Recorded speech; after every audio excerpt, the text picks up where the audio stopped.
一道刺目的强光爆发开来，蓝白色的能量激烈的闪烁，光芒的中心是一个身穿铠甲的身影，他微微低着头，这是守护了大陆和平的英雄，他也是消灭了魔王的那个人。那头巨大的紫色恶魔倒在他面前，一只独眼闪烁着最后的怨毒，致命的伤口撕裂了他的胸膛。英雄在城堡前接受民众的欢呼，他身披蓝色披风，手持长剑，脚下是魔王无力的尸体。英雄长长的舒了一口气，疲惫的脸上浮现出一丝笑容，终于可以回到原来的世界了。就在此时，一个声音在虚空中回响，神对他开口了，一个由纯粹光芒构成的存在显现，他有着流动的白色长发，那声音如天籁般响起，做得很好，这一次你选择了拯救世界。他看到自己渺小的身影躺在女神巨大的手掌中，凡人在神明面前不过如此。他仰望着星空，每次见到你，你总是在要求我做出选择，因为重置我每次都摔得头破血流，你就不能做点神，所以说这次你真的会送我回原来的世界吧，对吧妈妈？神明俯视着他，嘴角带着一丝若有若无的笑意，他的声音响起，是的，我会送你回去。英雄的语气中充满了不满，你突然从另一个次元绑架了一个天才，操纵了我整整20年，却不打算给我任何奖励吗？他继续说道，至少让我保留我的记忆，或者让我带走我的法力。神的声音在虚空中回响，你在这里的时候，你所在次元的时间已经停止了，因为我也操纵了你的时间，所以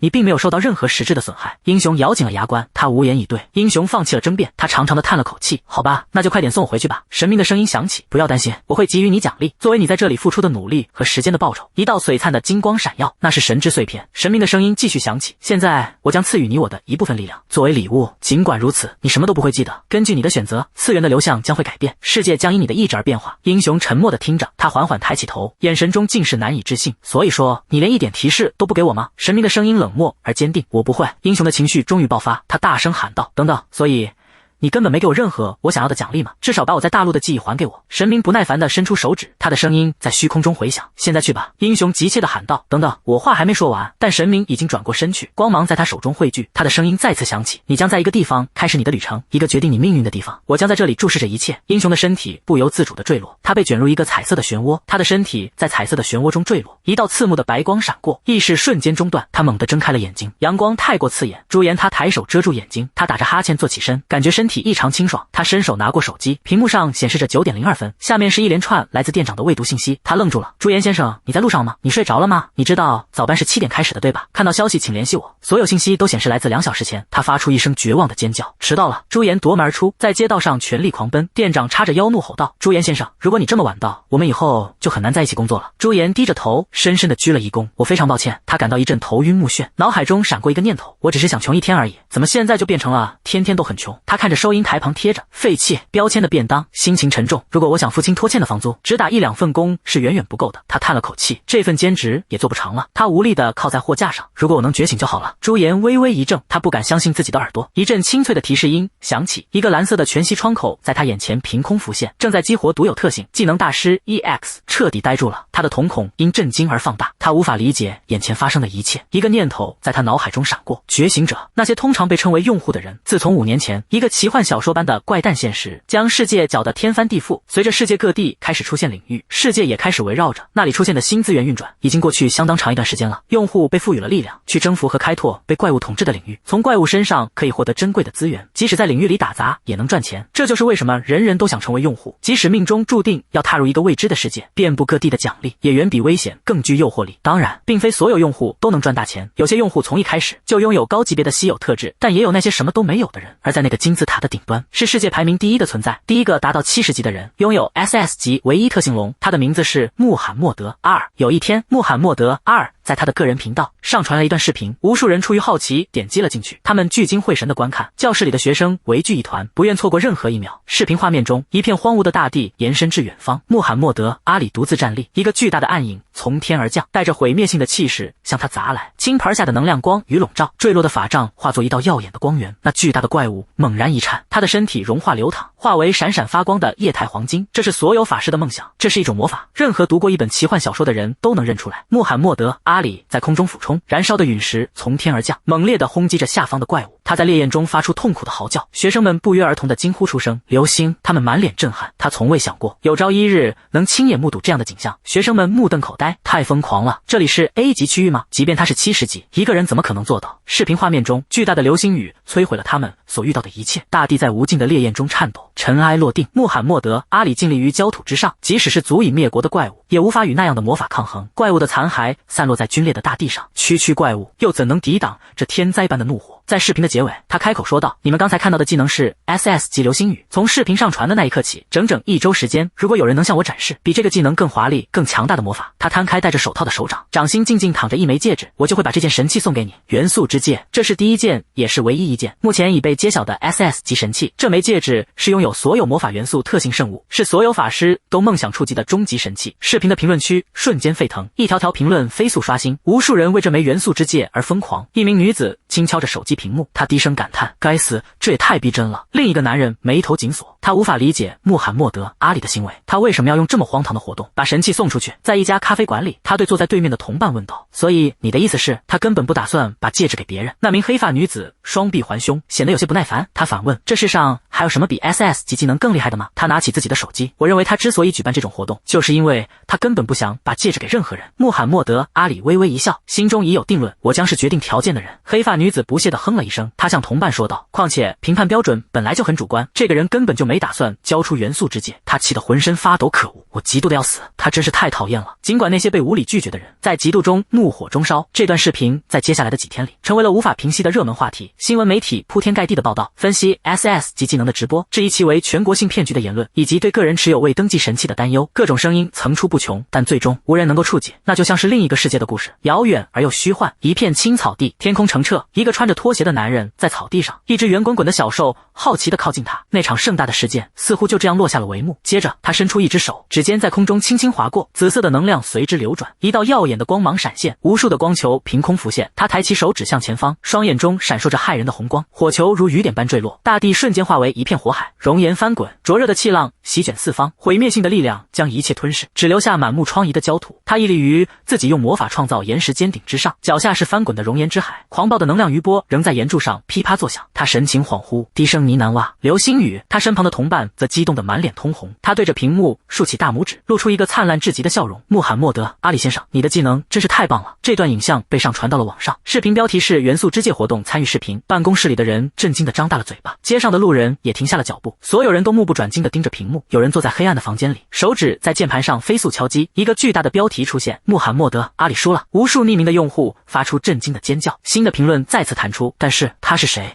当使用者觉醒之时，他们从根本上会被赋予一种唯一特性，唯一特性会增强特定技能的效果，这通常被理解为类似于游戏中的职业。世间已知的著名唯一特性如下：龙之羽、奇迹、再生以及致命一击。拥有龙之羽的使用者将成为比龙更强大的法师，拥有奇迹的使用者是传说中能复活死者的治疗师，拥有再生的使用者是断肢也能重生再战的肉盾，拥有致命一击的使用者是能击败任何敌人的战士。既然如此，他脸上露出震惊的神色。那技能大师呢？昏暗的房间里只有屏幕亮着光，一个男人坐在电脑前，他紧盯着屏幕，汗珠从脖梗滑落。在评估一个固有特性时，首先要看的就是它的等级，等级越高，效果就越好，而且附带的刺激特性也越多，至少人们是这么说的。他浏览着玩家论坛和攻略视频，屏幕上充斥着各种信息，目前玩家们已知的等级从 F 级到 SS 级不等。他长长的呼出一口气，神情紧张的伸出手，他低声命令状态窗，一道幽蓝的光芒瞬间在他面前展开，伴随着一声轻响，这肯定是个超强的作弊能力。他看着这些数值，陷入了沉默，他感到困惑，不是说等级越高，基础属性加成也越多吗？就连普通人属性也不会全是一，这到底是怎么回事？他重重地叹了口气，一头栽倒在桌上。不过至少还有固有特性。一声轻响，新的窗口弹出，全能大师 EX 可以使用所有技能，被动收入等级1，每天0点获得10点 SP， 升级需要100 SP。就这样吗？为什么只有2个刺激特性？而且玩家本来就能用技能书学习技能。他拖着下巴陷入了沉思。 SP 又是什么东西？他看着面前的窗口，完全搞不明白这个全能大师到底是好是坏。又是一声轻响，一个新的提示框跳了出来，新手教程任务1，尝试复制一个技能，技能复制 EX 将被激活，奖励20 SP 和事件视频。紧接着技能的详细说明展开，技能复制 EX 可以复制一个技能，复制的技能每天0点删除，样本等级1，每天0点补充一次复制次数，升级需要500 SP。我还是第一次听说觉醒后直接接到任务的。他叹了口气，更重要的是要复制别人的技能就必须去野外吧？带着权益的属性去野外吗？他惊慌地挥了挥手，那简直是张丹成寻死票，但以防万一，还是先查查技能吧。他拖着脸颊重新看向电脑，手指在鼠标上轻轻一点，咔嗒，他忽然睁大了双眼，屏幕上一个梳着脏辫的男人在一片火海中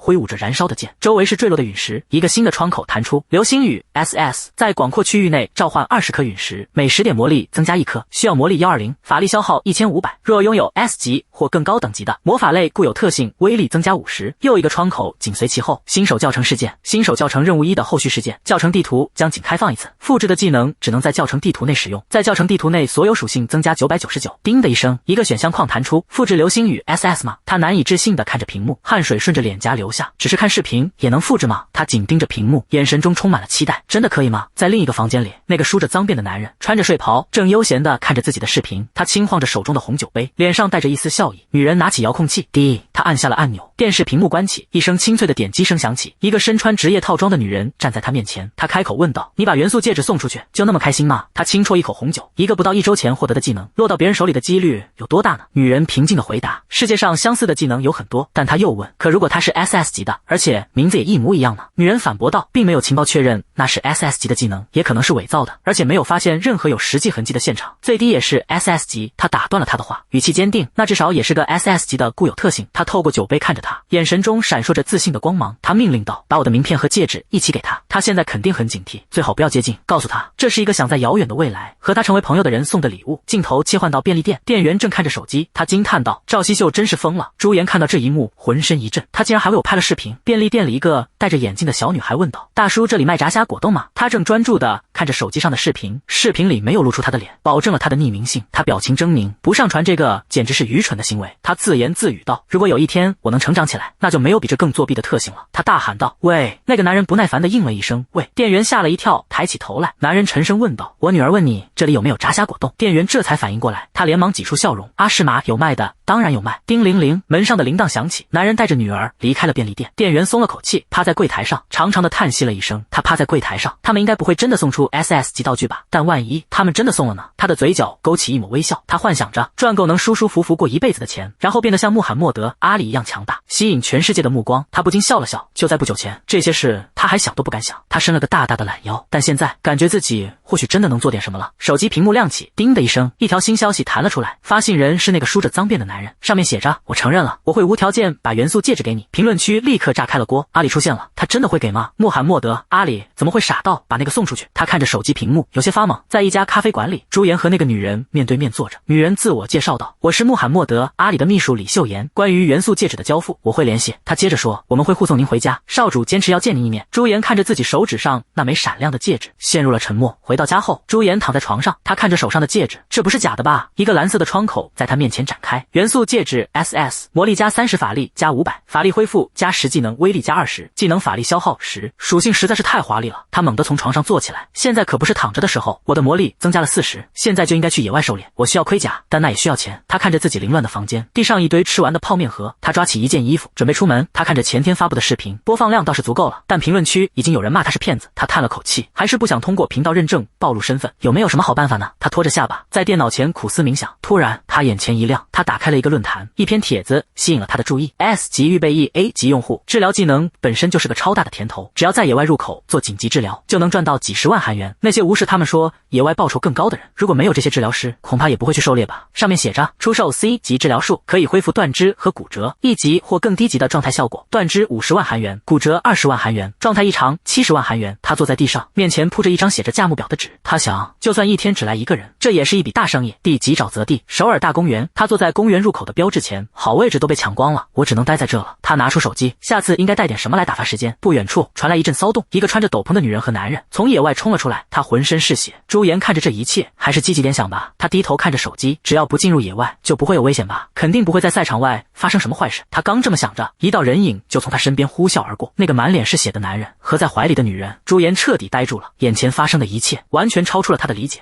那个身穿盔甲的男人抱着受伤的女人，对朱颜命令道：“准备好你的技能。”朱颜看着他，感到一阵困惑。我知道情况紧急，但他怎么能对一个刚见面的人用这种不正式的语气说话？他回想起在便利店打工的经历，一个男人冲进来，不耐烦地指着柜台说：“给我红色的香烟。”朱颜当时很困惑，什么是红色的香烟？他心想，他把我当成便利店的兼职员工了吗？我的技能虽然是复制品，但也和 C 级治疗术一样强大，必须得说点什么。他鼓起勇气，浑身紧绷，仿佛燃起无形的怒火。他伸出手指，你听着，他支支吾吾的开口，2000万，他最终还是屈服了，默默的转过身，我来带路。身后的男人抱着受伤的女人跟了上来，朱颜捂住嘴，发出一声干呕，他被眼前的景象惊呆了。身穿盔甲的男人跪倒在地，将手放在倒地女人的身上，那女人浑身是血，早已不省人事。男人猛地抓住朱颜的衣领，他怒吼着快点。朱颜只在电影里见过这种场面，这还是第一次亲身经历。他看着自己颤抖的双手，我的技能真的会起作用吗？他下定了决心，我必须这么做。他伸出双手，一道温暖的光芒从他掌心亮起，恢复之光。那光芒化作无数光雨，温柔的飘落，笼罩在受伤的女人身上。朱颜累倒在床，她大口喘着气，她回想着之前发生的事。为什么那个人要我治疗3次？如果没有元素戒指，事情会很麻烦。戴上戒指后，总法力恢复量增加了20。他看着戴在手上的戒指，陷入了沉默。野外到底发生了什么，才会受那么重的伤？他猛地握紧拳头，但有一件事是肯定的，他幻想着自己被钱雨淹没，现在可以辞掉兼职了。幻想结束，他回过神来，既然有钱了，我该做什么呢？投资吗？他看着城市上空飙升的红色箭头，股票吗？眼前浮现出复杂的股价图，还是虚拟货币？无数的虚拟货币在他眼前落下。但就目前而言，朱颜坐在床上，品尝着奢华的味道。我必须为个人成长赚取 SP， 也就是升级被动收入。新的目标在他脑海中浮现，新手教程任务，提升详细特性的等级，这是获得 SP 的方法之一，对全能大师的成长至关重要，也是提升个人成长的最佳途径。任务报酬为100 SP， 特性已激活。他若有所思，原来特性里还有等级，可以通过消耗 SP 来提升。被动收入的升级正好需要100 SP， 目前被动收入是1级，每24小时在0点获得10 SP。新手教程任务的目标很明确，提升被动收入特性的等级，报酬是100 SP， 还激活了第2个特性，任务报酬正好是100 SP， 这等于是免费升级，而且还出现了新的特性，我必须完成这个任务。他查看了自己目前的 SP， 一个窗口在他面前展开， SP 持有量70，他计算着，通过被动收入每天能获得10 SP， 只要等3天就能完成任务。他的眼神变得锐利，现在我必须专注于。叮咚，门铃声突然响起，他惊讶地抬起头看向门口，客房服务来了。门外传来声音，朱颜有些脸红，他回应道好的，我马上来，不能只顾着享受，我必须专注于复制新的技能组合。他打开电视，屏幕上一个魔法少女正挥舞着魔杖，丰盛的餐点摆满了桌子，牛排、披萨还有螃蟹。他一边啃着火鸡腿，一边思考，电视上那些 S 级以上的技能就当他们已经绝迹了吧。我试着复制过那个治疗术，但它在午夜12点就消失了，要是有录像留下来，我就可以随时复制了。穆罕默德·阿里公开的 SS 级技能很特别，不愧是捐赠天使。他拿着手机若有所思，只要提升等级，我就能复制技能了吧。我得把现在和以后要用的技能都放进播放列表里，肌肉硬化，以防万一也得加进去。瞬间移动，这个真酷，这个也要，那个也要，在网上选购技能真是太棒了。桌上堆满了空盘子，他心满意足的再也吃不下了。他摸着滚圆的肚子，他愉快地哼着小曲。他已经在用户协会注册为治疗师了，该做的事都做完了。他躺在床上，开始畅想未来、治疗、增益和魔法。如果我能使用所有这些技能，我的身价会有多高？他甚至幻想着，要是有个漂亮女孩给我写情书怎么办？他傻笑着，感觉好极了。那时的情景浮现在他脑海，一个美丽健康的女人对他微笑，那是多谢你了。他回过神来，那个女人就站在他面前，他茫然地看着他。女人见他毫无反应，笑着问道，你不记得我了吗？他惊得五官都扭曲了。是的，他脱口而出，你太漂亮了，我不可能不记得。他慌忙解释道。女人笑了起来，有些不好意思，几天前我哥哥让你治疗我。朱颜终于想起来了事，他指着他，我还以为他们是情侣，因为那个男人花了很多钱。女人优雅地笑着，能有机会当面感谢你真是太好了，如果你不在，我可能已经死了。他好奇地问，你有队伍吗？朱颜他摇了摇头，没有。那你有加入工会吗？他再次摇头，没有。女人听了很高兴，那太好了，我们队伍需要一个治疗师。他发出了邀请。柳周颜顿时慌了，我还不能去野外，必须拒绝。他正要开口，女人双手合十，笑容甜美，你想和我一起喝杯龙舌兰酒吗？如果你给我你的号码，我会联系你。朱颜满脸通红，我很高兴能帮上。他的话被一声凄厉的惨叫打断，两人都吓了一跳，猛地回头，一幕景象涌入他的脑海，一个男人在野外受了重伤，另一个人绝望的大喊，无论什么治疗术我都买，只要能让他恢复。女人惊恐的退后一步，朱颜也如遭重击，脑中闪过一幅怪异的画面，他正试图治疗一个僵尸般的人，而那对兄妹则在一旁手足无措。他回想起自己收钱的样子，然后他挤出一个尴尬的笑容，对不起，我的等级还很低，不能加入队伍。女人笑着说，我们是 S 级坦克和 S 级法师，我们可以带你练姐。他没有理会，只是默默地捡起地上的钱，兄妹俩都看呆了。朱颜大声道歉，一边把钱塞进包里，女人一边大喊等一下，她内心充满了恐惧，你们是 S 级，却在 D 级野外伤成那样，哎呀，这太尴尬了，真是太丢脸了，什么时候才能有机会和那样的漂亮女孩组队？他一边想着，一边头也不回地向前跑，等着吧，他下定决心，等我攒够了钱和 SP， 我就会成为一个有钱的法师。朱颜躺在阳台的躺椅上，悠闲地品着红酒。他心想，期待已久的日子终于到来了。手机上的时间跳到了0点，一声轻响，新的信息在他面前浮现。从1级被动收入效果中获得了10 SP， 他满意地举起了酒杯。紧接着，另一条信息弹出：1级债务已准备2级，是否要升级？他毫不犹豫地伸出手，立刻开始他的独特分支特性之一等级提升。信息随之更新，被动收入技能从1级升至2级，现在每24小时将获得50点 SP， 而非之前的10点。朱颜脸上绽放出难以抑制的喜悦。SP 的获取量竟然提升了5倍。他身体向后靠在躺椅上，面前是数块亮起的显示屏。他轻声自语：“那么也该确认一下任务奖励了。”话音刚落，又一声清脆的提示音响起，一连串新的信息窗口接连浮现。新手教程任务已完成，他获得了100点 SP。他的独特分支特性之2已被激活，其名为特性赋予，能为复制的技能附加一个 F 级的被动独特。他轻轻啜饮着杯中的红酒，思绪在脑海中流转。独特特性代表了使用者的倾向，在这个世界，所有用户都可以，但技能的效力却因人而异，这完全取决于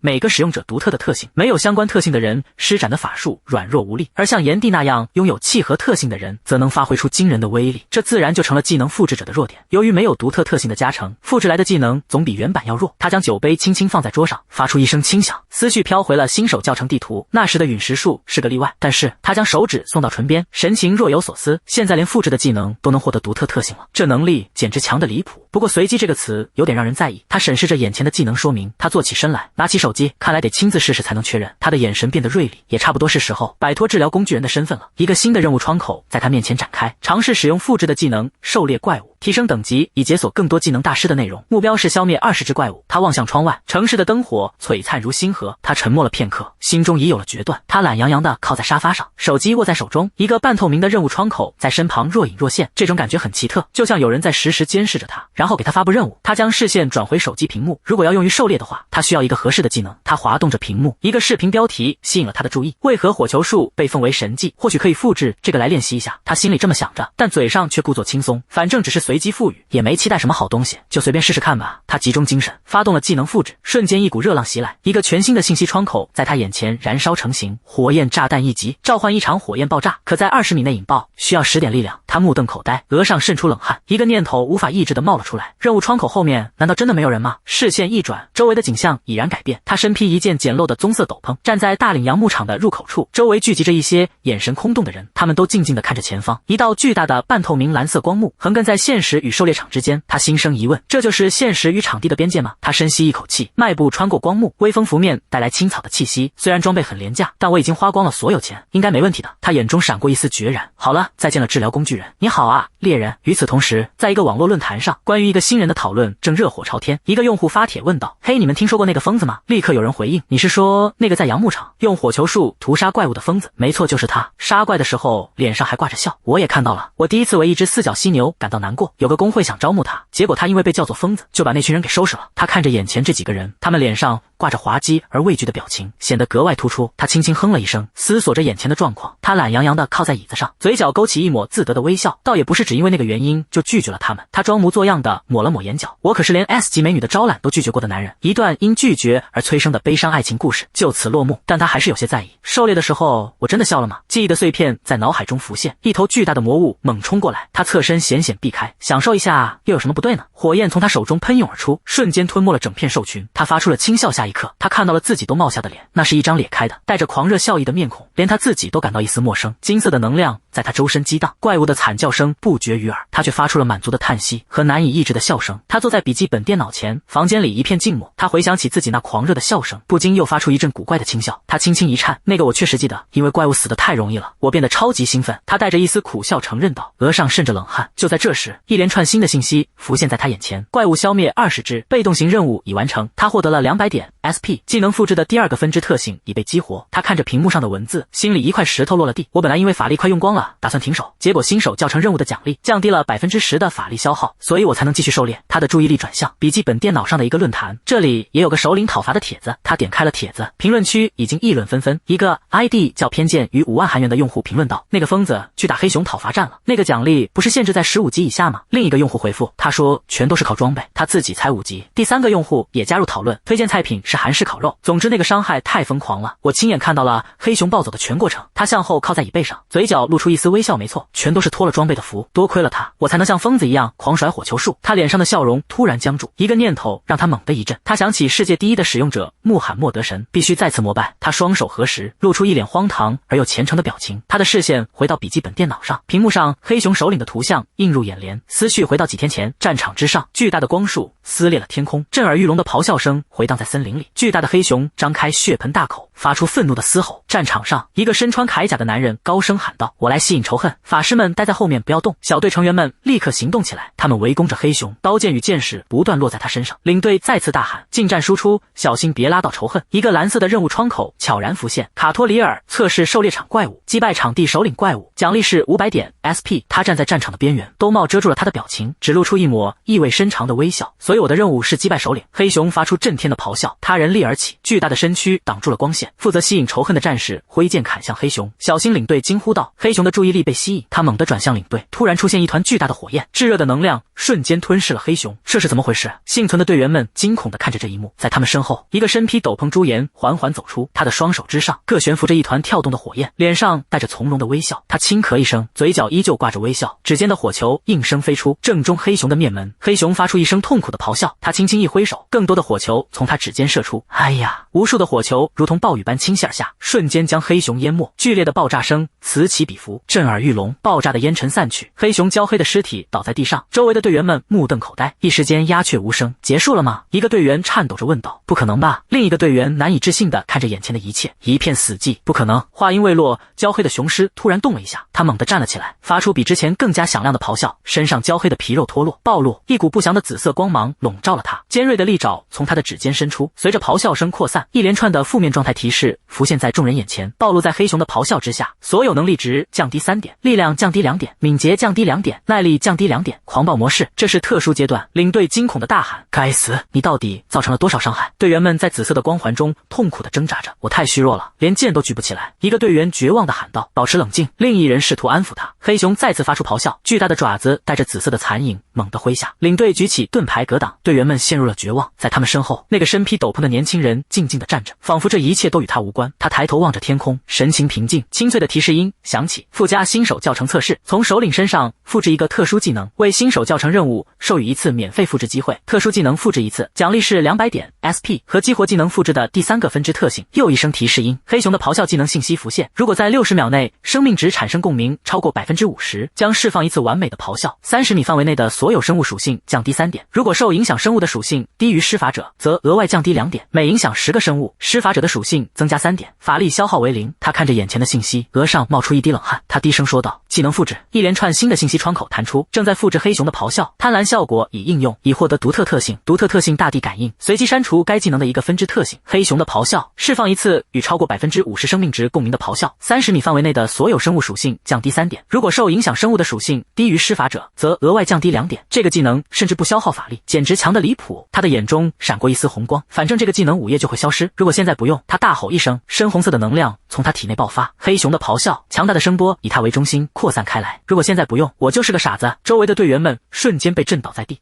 清脆的提示音在众人耳边响起，你暴露在漆黑之熊的咆哮之下，所有属性降低3点。队员们痛苦地呻吟着，什么？他又用了1次，该死，我的属性全毁了。与此同时，他这边却是一片截然不同的景象，力量增加9点，敏捷增加9点，耐力增加9点，魔力增加9点。他脸上露出一个邪魅的微笑，兜帽下的阴影显得他更加神秘。他缓缓走向黑熊，黑熊也警惕地看着他，他伸出一根手指，一团火焰在他指尖燃起，他将火球抛出，巨大的火球在空中划过一道弧线，狠狠地砸在黑熊身上，剧烈的爆炸声响彻云霄。黑熊发出一声凄厉的惨叫，巨大的身躯在火焰中化为灰烬。周围的队员们目瞪口呆，看着眼前的一切。一连串的提示音在他耳边响起，等级提升，场地首领怪物已击败，首领怪物的特殊技能已复制，新手教程任务已完成，获得500点 SP， 获得200点 SP， 技能复制的第3个详细特性已激活。他缓缓转身，脸上露出一个兴奋的笑容，这种感觉真是太爽了。他看着自己的战果，脸上洋溢着满足的笑容。巨大的雄狮重重地砸在地上，周围的队员们看着他，眼中充满了敬畏。哇，这太疯狂了！他们围了上来，激动地大喊：“太棒了！”说真的，他掀开兜帽，脸上露出一丝疲惫，但眼中却闪烁着兴奋的光芒。他看着周围欢呼的人群，一种熟悉的感觉涌上心头。这个场景好像在哪里见过，是什么来着？一个提示窗口在他眼前展开，正在吸收黑熊的灵魂。队员们惊讶地看着他，一个厌恶+1的提示框一闪而过。他掀开兜帽，脸上露出一个天真的笑容：“呵呵，这就是我只听说过的首首领怪物的灵魂吗？场地的首领怪物等级至少比场地高出10级，为了克服等级差异，如果你接受了超过场地等级限制的高级玩家的帮助，尸体会完全消失，道具也不会掉落，因为系统会根据贡献度来奖励，这是一个必须完全赌上性命的危险情况。使用者们之所以要狩猎场地首领，最终都归结于一件事：掉落首领物品了。一个队员激动地喊道。黑熊的尸体旁散落着金币和宝石奖励，他手中握着一双皮手套，周围散落着价值连城的道具，还有首领的尸体，可以卖出高价。场地首领真是一座金山。哇，我终于有2点力量了。他激动地握紧拳头，即使是参加讨伐战的人，也可以用场地首领的灵魂永久提升自己的属性。法师一个队员喊道。这次讨伐战取得了巨大的成功，谢谢你的努力。这次讨伐战的 MVP 是讨伐队长和法师，不愧是疯子，能不能别用那个名字？当首领狂暴时，我已经做好了受伤的准备，但伤害是压倒性的，所以我们安全的度过了。大家辛苦了。物品状态窗口，领队打开了物品信息。漆黑熊手套防御1级，生命值+3，当生命值低于30%时，狂暴效果激活所有属性+2，冷却时间24小时。顺便说一下，这个首领物品很棒，但是激活条件有点棘手。是啊，生命值低于30%，意味着你正站在刀刃上。首领物品和副产品将通过用户协会进行结算，有人有异议吗？首领物品我买了。一个身穿白色西装的男人走了过来，两边跟着2个黑衣保镖，我用他估价的90%现金买下。是他吗？一个队员问道。什么？另一个队员不解。你知道这些天人们说，当场地首领掉落物品时，他会被像鬼一样抢走，是吗？这被称为首领物品猎人，他们会把所有东西都扫荡一空。什么样的人都有。他们是什么样的人？如果他们付现金，对我们来说是一笔不错的交易，我可以马上付款。黑衣保镖打开一个手提箱，里面装满了现金。朱颜的眼睛变成了金钱的形状，脸上露出贪婪的表情。不管他们是谁，预付现金是最好的交易。现在我们所要做的就是像疯子一样去狩猎。他拿出一支笔，在白板上写下治疗小马会议，赚了将近1000万又有什么用？您要找的盔甲在这里。女店员笑着说。伊雷克塔的皮甲套装6300万。他看着价格，震惊的说不出话来。库存还剩2套。女店员补充道纸。朱颜大喊，请稍等一下，我一定会回来的，祝你好运，顾客。女店员笑着为他加油。如果我有漆黑之熊的咆哮加上遗忘效果，我就可以整天狩猎了。他脸上露出一个疯狂的笑容。新手教程任务奖励，状态窗口，技能复制的第3个详细特性，首领收藏家，收集灵魂被吸收的首领怪物的特殊技能，收集到的技能可以随时复制，作为新手教程任务的奖励。我现在可以复制首领怪物的技能了，但是漆黑之熊的咆哮需要在60秒内生命值降到50%以下才能发动，这个条件有点极端。幸运的是，在复制的技能消失之前，我在其他场地上玩得很开心，哈哈哈哈，把他们都烤了。好了，既然客户还没来，形式我们要不要用一下我们收集到的能力点和 SP 等级8独特特性？技能大师属性力量2敏捷4，生命值4法力41，剩余点数70。说实话，如果是奇幻风格就必须是剑士，既然这不是一个有额外生命的游戏，我想我现在也无能为力了。还有 SP 500点 SP 已使用，技能复制的第1个详细特性等级提升，样本12级，重置复制次数从1次增加到2次，重复的复制技能将被覆盖。雅虎2次复制机会大奖。如果我复制同一个技能2次会怎么样？技能复制治疗之光，独特特性节俭，技能所需法力减少5%。如果我再复制一次，只有独特特性会改变，或者我应该复制2个不同特性的技能，再来一次。技能复制治疗之光，这个技能已经被复制了，你想复制一个新技能吗？继续。哇，这是个大奖，现在是你的机会。出售治疗，每次施法经验值增益5%，持续5小时，只需100万韩元。出售5%经验值增益，持续5小时，只需100万韩元。这不是每天都有的机会，仅限今天，限时增益。这是真的吗？还有经验值增益这种东西，第一次听说。他不会拿了钱就跑吧？别犹豫了，你们这些笨蛋，时间不等人，所以像狼一样围攻我，帮我把这些变成6000万韩元。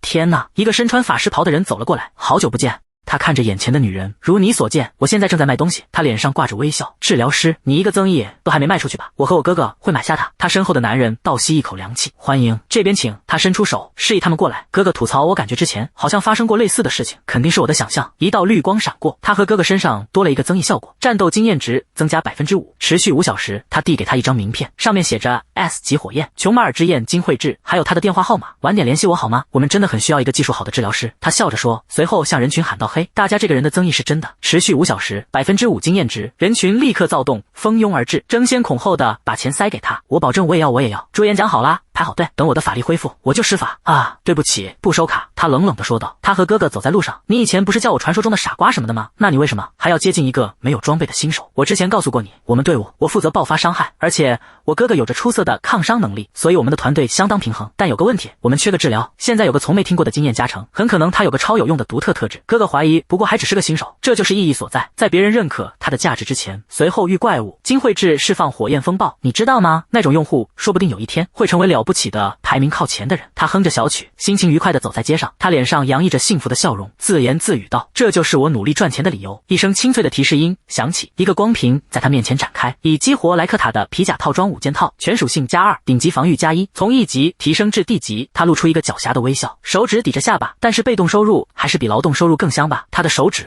轻轻点在一个发光的界面上，上面显示着等级提升的字样。一个界面在他面前浮现，是美貌光环。他咧开嘴笑得极其夸张，双拳紧握，高声喊道：“哇，就是这个！”他天真的幻想着，现在我只要坐着不动 ，SP 就会滚滚来。他查看了一下详情，特性授予等级2所需 ，SP 2000；每日任务等级2所需 ，SP 3000。他脸上的笑容凝固了，他愣住了。样本复制等级3所需 ，SP 4000。他脸色惨白，被这个数字惊得说不出话。他用手扶着额头，一脸疲惫。周围的路人投来好奇的目光，其中一人低声说：“我好像在哪见过那个人。”另一个人附和道：“那独白可真够激烈的。”他决定不再去想这件事了。他沉思着 ，SP 也可以通过每日任务获得。为了顺利进行，我得先提升我的能力。他猛地一转身，是时候去打野外首领了。他突然想起了什么，糟了，我忘了这个。他迅速拉起兜帽盖住头，他露出一丝狡黠的笑容，自言自语道：“我作为治疗师还是小有名气的，所以也许是时候再次扮演隐藏高手了。”他的靴子重重踩进泥地，发出一声闷响。他环顾四周，厌恶地抱怨道：“该死，为什么这片区域在滩涂里？”周围的其他人也在泥泞中艰难跋涉。此地是位于泰安庆南的加路林湾，一个 F 级区域。他观察着周围的人，在这种地形下，近战输出和坦克都毫无用武之地。他叹了口气，杨牧场又好又干净，也许是因为那里通常都是新觉醒的菜鸟。他拉了拉兜帽，无奈地想，要不是有区域等级限制，我就不必为了收集首领灵魂而受这份罪。清楚地记得规则 ，F 级区域的等级上限是19级，每个阶级最多可以吸收5个区域首领的灵魂。他却露出一个傻乎乎的笑容，挥了挥手，心想，他们说不要加入社区的公开队伍，但上次黑熊讨伐战不也挺顺利的吗？所以这次应该也没问题。他脸上的笑容消失了，只想回家。他独自一人抱着双臂，看着不远处的其他队员，他们正愉快地欢笑着，气氛热烈。他的脸因惊恐而扭曲，嘴唇被咬破，渗出血丝。一个念头让他不寒而栗，我是来参加讨伐战的，还是闯进了什么相亲联谊会？一个男人走近他，脸上带着困惑的表情，他开口问道：“啊，朱颜，你是个男的？”他愣住了，双手紧紧抓住兜帽，脑中一片混乱。我只是不假思索的把我的名字倒过来当昵称，难道问题出在这里？他突然惊恐地意识到，等等，我好像不小心抢了一个5对5联谊中女生的位置。那么另一边，他惊慌失措，看向那个孤零零站在一旁的男人，他认出来了，那是刚才那个人。他心中懊悔不已，招募前应该再仔细检查一下的。这时有人发话了：“好了，既然人都到齐了，我们开始简报吧。”为首的金发男子对着众人说道：“所以我们不仅仅是来集体联谊的。”他抱着手臂，冷冷地听着。金发男子继续说：“你们中有些人可能已经知道策略了，但以防万一，我再解释一遍。”他竖起一根手指，自信地说道：“加路林湾的首领滩涂蟹，每受到一次负面效果，速度就会变快，所以不要施加任何负面效果，特别是像流血那样的内部负面效果，也会对他产生影响。所以我们必须以最小的代价杀死他。如果他受到负面效果，他的属性会增加，如果叠加到一定程度，他就会使用特殊技能。”他冷眼旁观，金发男子自信满满的说道：“我在加路林湾打过8次滩涂蟹了，别担心。”一个女孩满眼崇拜地看着他，说道：“我会相信你的哥哥。”他却在思考一个问题，但如果由负面效果带来的属性增加，本身就是那个特殊技能呢？那不就等于负面效果就是增益效果吗？他脸上露出一丝微笑，奖励可能比我想象的要大。金发男子转向一个女孩，深情地说：“小猪，我会保护你的。”女孩害羞地回应：“呀，谢谢你哥哥。”他看着这一幕，心里犯嘀咕，但这些家伙真的能派上用场吗？随着一声巨响，滩涂蟹张开了血盆大口，露出了密密麻麻的尖牙。金发男子高举长剑，猛地斩下，剑光闪过，在滩涂蟹的身上留下了深深的伤痕。滩涂蟹被击败后，掉落了几件物品，其中有一个小小的光环。朱颜呆呆地看着这一切，一言不发。一名战士怒吼着：“碾碎他们！”他挥舞着巨大的战锤，猛烈地砸向地面上那些像隔离一样的怪物。怪物们被锤得粉碎，飞溅开来。队伍里的其他人看着这一切，有人不屑地想：对付这些像隔离面汤食材的敌人，还装得那么酷。金发男子则拍着胸脯保证：“我可是个老手，我会保护你们的，别担心。”其他人纷纷鼓掌附和。一些巨大的蠕虫状怪物突然从地下钻出，袭击了金发男子。他被吓得连连后退。他看着仓皇逃窜的金发男子，在心里嘲讽道：“你说过要保护我们的，你要去哪儿？”弓箭手们拉满了弓，其中一人喊道：“滩涂蟹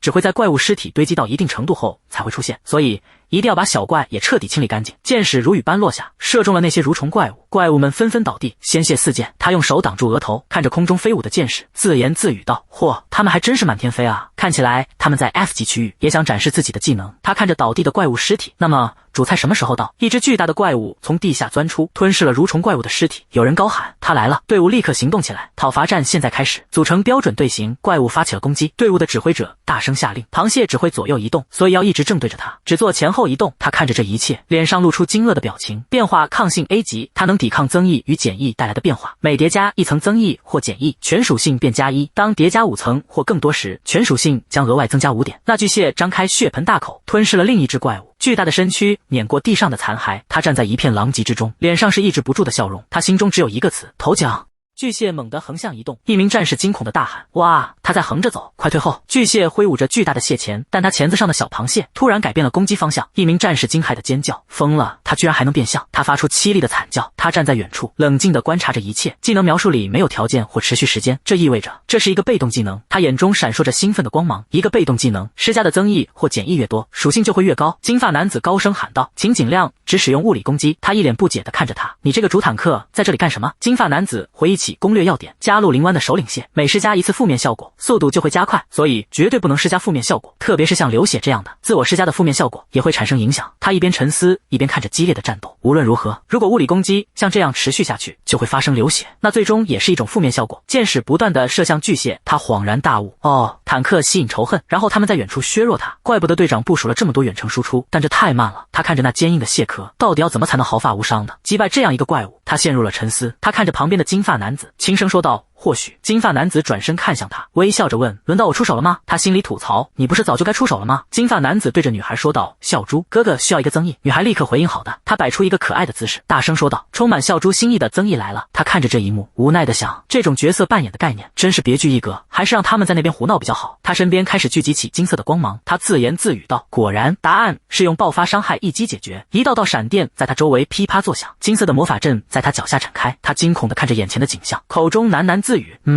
信息界面接连出现，持续时间增加100%，效果增加50%。金发男子周身被强大的金色光芒笼罩，他的眼睛瞪得老大，瞳孔中倒映出信息的蓝光，一颗冷汗从额头滑落。他难以置信地想，一个 SS 级的增益技能居然会出现在这种地方。店员热情地问道：客人，您是不是做直播之类的？他心中一惊，难道被认出来了？他连忙摆手否认：啊不是。店员笑着解释道：在经常出入区域的人当中，把视频上传到用户馆上，最近很流行呢，我听说。他一脸困惑。店员继续热情地推荐：我们正好有为您这样的客人准备的推荐商品。他尴尬地拒绝：不，我真的不需要。店员完全没理会他的拒绝，凭借尖端的 OIS 防抖功能，您可以拍摄生动逼真的战斗场面。如果碰巧在您难以应付的区域发生大规模战斗，您完全可以在以后在所有亲朋好友的聚会上上传您生前的精彩视频。他回想起当时的情景，那时我以为我被强买强卖了。他扶了扶眼镜，眼中闪着金光，他自言自语道：没想到我为了记录首领技能而带来的随身相机会以这种方式派上用场。他继续分析着，如果我将能随着增益增加属性的变化抗性与灿烂权威这个施加增益的技能结合起来，他脸上露出兴奋的笑容。这可是个大发现。女孩双手合十，满眼崇拜地看着他。为什么这样的增益会出现在这种地方？金发男子说道：现在由我来吸引仇恨。金发男子被金光笼罩，缓缓站了起来。他看着这一幕，若有所思。他伸出一根手指，轻声念道：火球术。火焰从他指尖射出。他对着金发男子说道：抱歉打断你摆姿势了，但是我要吃主菜了。火焰击中了巨蟹，发出一声巨响。他得意地想，我甚至拿出了专门留给这一刻的王牌技能。他握紧拳头，低声念道：爆炸。一道巨大的爆炸吞噬了巨蟹，强大的冲击波席卷了整个战场。一个信息界面在他眼前展开：爆炸地级引爆20米内的余烬，需要魔力25，法力消耗250，独特特性连锁爆炸1级，被3个或更多叠加爆炸击中的目标将受到10%的额外伤害。爆炸的余波散去后，空气中弥漫着一股奇怪的气味。一个弓箭手皱着眉头问道：那是什么味道？那股气味不知怎的，让人想把米饭拌在蟹壳里，再盖上拆好的蟹腿肉，然后大口吃下去。巨蟹的尸体被烤得通红，散发着诱人的香气。队伍里的其他人都呆呆地看着这一幕。他看着旁边的金发男子，两人都沉默不语。金发男子突然举起发光的长剑，大声喊道：所有人后退！他可能会进入绝望模式。他冲向巨蟹，准备发起最后的攻击。金发男子一剑刺穿了巨蟹的身体，巨蟹倒下了，爆出了大量的战利品。金发男子吸收区域首领泥滩蟹 F 级的灵魂，他的魔力增加了。他得意地竖起大拇指。女孩满眼崇拜地看着他，哇，哥哥好厉害！他看着这一幕，在心里吐槽，真是让人尴尬。一声提示音响起，一个信息界面在他眼前展开，将变化抗性 A 级注册到首领技能列表中。他满意地想，很好，得到了我想要的一切，现在只需要回去测试一下灿烂权威和变化抗性的协同作用，那就完美了。他双手合十，兴奋地说道：现在我们回家，我想走了。他被一群人围住了。金发男子问他：你的独特特性至少是 S 级吧？你真是太厉害了。一个战士感激地说：谢谢你，托你的福，我轻松得到了灵魂。婚。另一个女人则直接问他，可以给我你的号码吗？他被吓得连连后退。一个男人邀请他，如果接下来没有安排的话，也许可以来个庆功会。金发男子打断了他们，各位你们太热情了，我们需要分配物品，所以回来吧。金发男子沮丧地想，笑猪，至少你还留在我身边。女孩却对着他说道，宝物大部分都应该给，出力最多的岩猪哥哥，对吧？金发男子震惊地看着他，笑猪，连你也？一个男人大声说道，我不介意把所有东西都给岩猪先生。另一个人附和道，我也是。一个弓箭手则谦虚地说，说实话，我什么都没做，如果岩猪先生要的话，你也可以拿走我的份。他看着眼前的一切，一只巨大的紫色螃蟹和庆祝的众人。一个穿着西装的男人走了过来，他扶了扶耳机，说道，在这次加路林湾的首领讨伐战中，没有掉落首领核心。是的，我们将移动到下一个区域首领讨伐点。他带领着队伍向着下一个目标走去。女孩看着倒地的金发男子，陷入了沉默。她眼中闪过一丝异样的光芒，表情变得冷漠而严肃。她释放出一道火焰，击中了一头野猪，野猪在火焰中化为灰烬。每日任务完成，获得300 SP。她躺在草地上，大口喘着气。她看着眼前的面板，若有所思，要多久才能把样本升到3级？这些数据是真的吗？她身上闪烁着光芒。灿烂权威 SS 级效果已应用，变化抗性 A 级效果已应用。她躺在草地上，若有所思，将变化抗性 A 级和灿烂权威 SS 结合起来，可以获得惊人的增益。但是问题是，需要4000 SP。她看着面板上的数据，苦恼地想，有了样本2级，我的复制次数不够。她躺在草地上打滚，大声喊道，我需要 SP。从每日任务中获得 SP 真是太痛苦了，数量太少了。她清了清嗓子，对着空气说道，就不会有某个好心的管理员给我一个像样的任务吗？周围一片寂静。她自嘲地想，不可能的，我到底在干什么？突然几声清脆的提示音响起，她猛地坐了起来，惊喜地喊道，来了。一个信息界面在她眼前展开，教程任务8，主线任务出现，完成主线任务，奖励4000 SP， 独特特性子特性4激活。她看着面板上的奖励，惊讶地想，4000会是什么样的主线任务？她的脑海中浮现出一些模糊的画面，城市中的人们惊恐地看着天空，一道巨大的光柱从天而降。一个信息界面在她眼前展开， F 级特殊区域天空岛凯内尔，进入等级1到39。她独自一人坐在森林中。另一个信息界面出现，主线任务1，尝试通关 F 级特殊区域，奖励10000 SP， 子特性升级选择券1，随机技能大师奖励箱 C， 尝试清理特殊区域，以保障地球和人类的生存。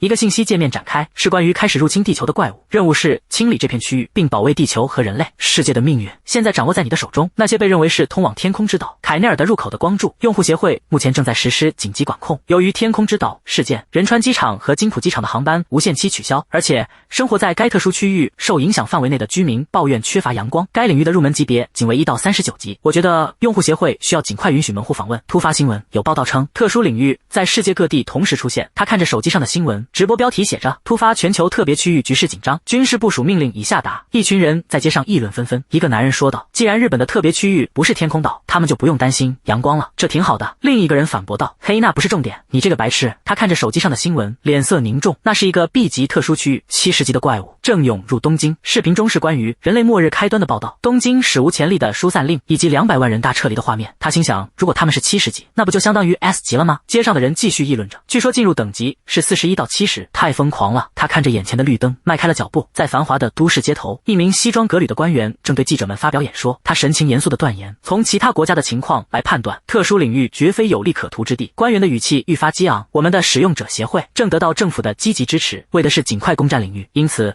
只要收集到足够的情报并开出悬赏，我们便计划制定攻略，攻下天空岛与凯内尔。听到这些话，朱颜的眉头微微皱起，他摘下一只无线耳机，神情若有所思。他停下脚步，抬头望向眼前，一栋宏伟的建筑耸立着，门楣上刻有使用者商店的字样。这一下可真是乱套了。朱颜坐在家里的沙发上，他凝视着眼前的蓝色虚拟面板，神情有些懊恼。 SP 点数难道不能预知吗？他仔细审视着面板上的信息，被动收入3级，每日0点获得200点 SP， 升级需要5000点，特性赋予1级，复制的技能会获得一个随机的 F 级特性，升级需要2000点，只要完成主线任务，将现有的 SP 加上奖励的14000点，就足以将所有详细特性都提升1级了。朱颜的脸上露出一丝坚定的笑容，他用力攥紧了拳头，无论如何这次都必须通关。一名笑容可掬的女店员走上前，她手中捧着一个深绿色的小盒子，恭敬地说道，久等了客人。朱颜深吸一口气，这就是价值7000万韩元的道具。他怀着一丝激动打开了盒子，盒子内衬着红色天鹅绒，一枚骷髅造型的戒指和一根骨节状的手镯静静躺在其中。眼前浮现出道具的信息，被诅咒的法力戒指1级饰品，戒指法力加100力量减1，被诅咒的法力手镯1级饰品，手镯法力加100敏捷减1。女店员愉快的声音在耳边响起，您要找的是被诅咒的法力戒指和手镯这2件饰品吗？朱颜点了点头，是的。他看着手中的盒子，心头盘算着，作为套装道具，总共增加了400点法力，现在总法力值是1510了。他啪的一声合上了盒子，双手交握，他闭目沉思。暂时来说，即使有些属性会稍有下降，坚持魔法路线也大概是最稳妥的选择。他忽然想到，说起来来，如果连防具也一起买，那得花多少钱？他抬起头向店员询问道。一套 D 到 C 级的防具套装大概要多少钱？女店员笑容灿烂的回答。4亿韩元。他又满怀期待的追问。您也要购买防具吗？朱颜的笑容有些僵硬，他连忙说道。我还是只买饰品吧，实在太夸张了。店员微笑着送别，感谢您的惠顾。他离开了商店，来到城市中的一处入口，这里笼罩在奇异的蓝色光晕中，聚集着许多准备就绪的使用者。这里就是入口吗？朱颜拉了拉身上的棕色斗篷，眼镜太麻烦了，所以我用剩下的钱升级了随身摄像机。店员笑容灿烂，他双手合十，今天也再次感谢您了，顾客。朱颜却觉得有些被坑了，早知道会这样，还不如一开始就买。进去前还是先看看社区的评价吧。他拿出手机，屏幕上很快刷新出一条条评论：与领域等级不符的怪物攻击力，我认识的高手都被打回来了。一篇置顶帖子，详细警告不要用近战职业进入。天空岛屿名不虚传，一半的怪物都在空中，连坦克都无法吸引飞行怪的仇恨，远程职业也只能战战兢兢的移动。另一条评论补充道：也许因为浮在空中，氧气密度太低，稍微跑动一下就会喘不过气。朱颜的额头冒出一滴冷汗，从这些反应来看，这听起来更像是 D 级领域，而不是 F 级。他轻笑着摇了摇头，大概只是些失败者攻略失败后夸大其词写的差评。他迈开脚步走向那片蓝光，不至于那么糟糕吧？一步踏入蓝光，他只觉眼前一花，身体被一股无形的力量拉扯，坠入一片炫目的光海，光芒骤然消散，一片壮丽的景象展现在他眼前。巨大的浮空岛屿悬于天际，青翠的草地无边无际，远处飞鸟掠过，几只可爱的绿色史莱姆漂浮在身边。朱颜被眼前的景色震撼了，他发出一声惊叹，这真是太壮观了。他看着那些温顺的怪物，他们甚至没有立刻发起攻击，这里简直让人想坐下来吃便当。也许这个地方没那么糟。一声凄厉的惨叫划破了宁静，朱颜猛地回头，一只巨大的鸟形怪物抓着一个人飞驰而过，那人绝望地哭喊：谁来救救我！巨大的阴影笼罩了朱颜脚下的草地，被抓走的人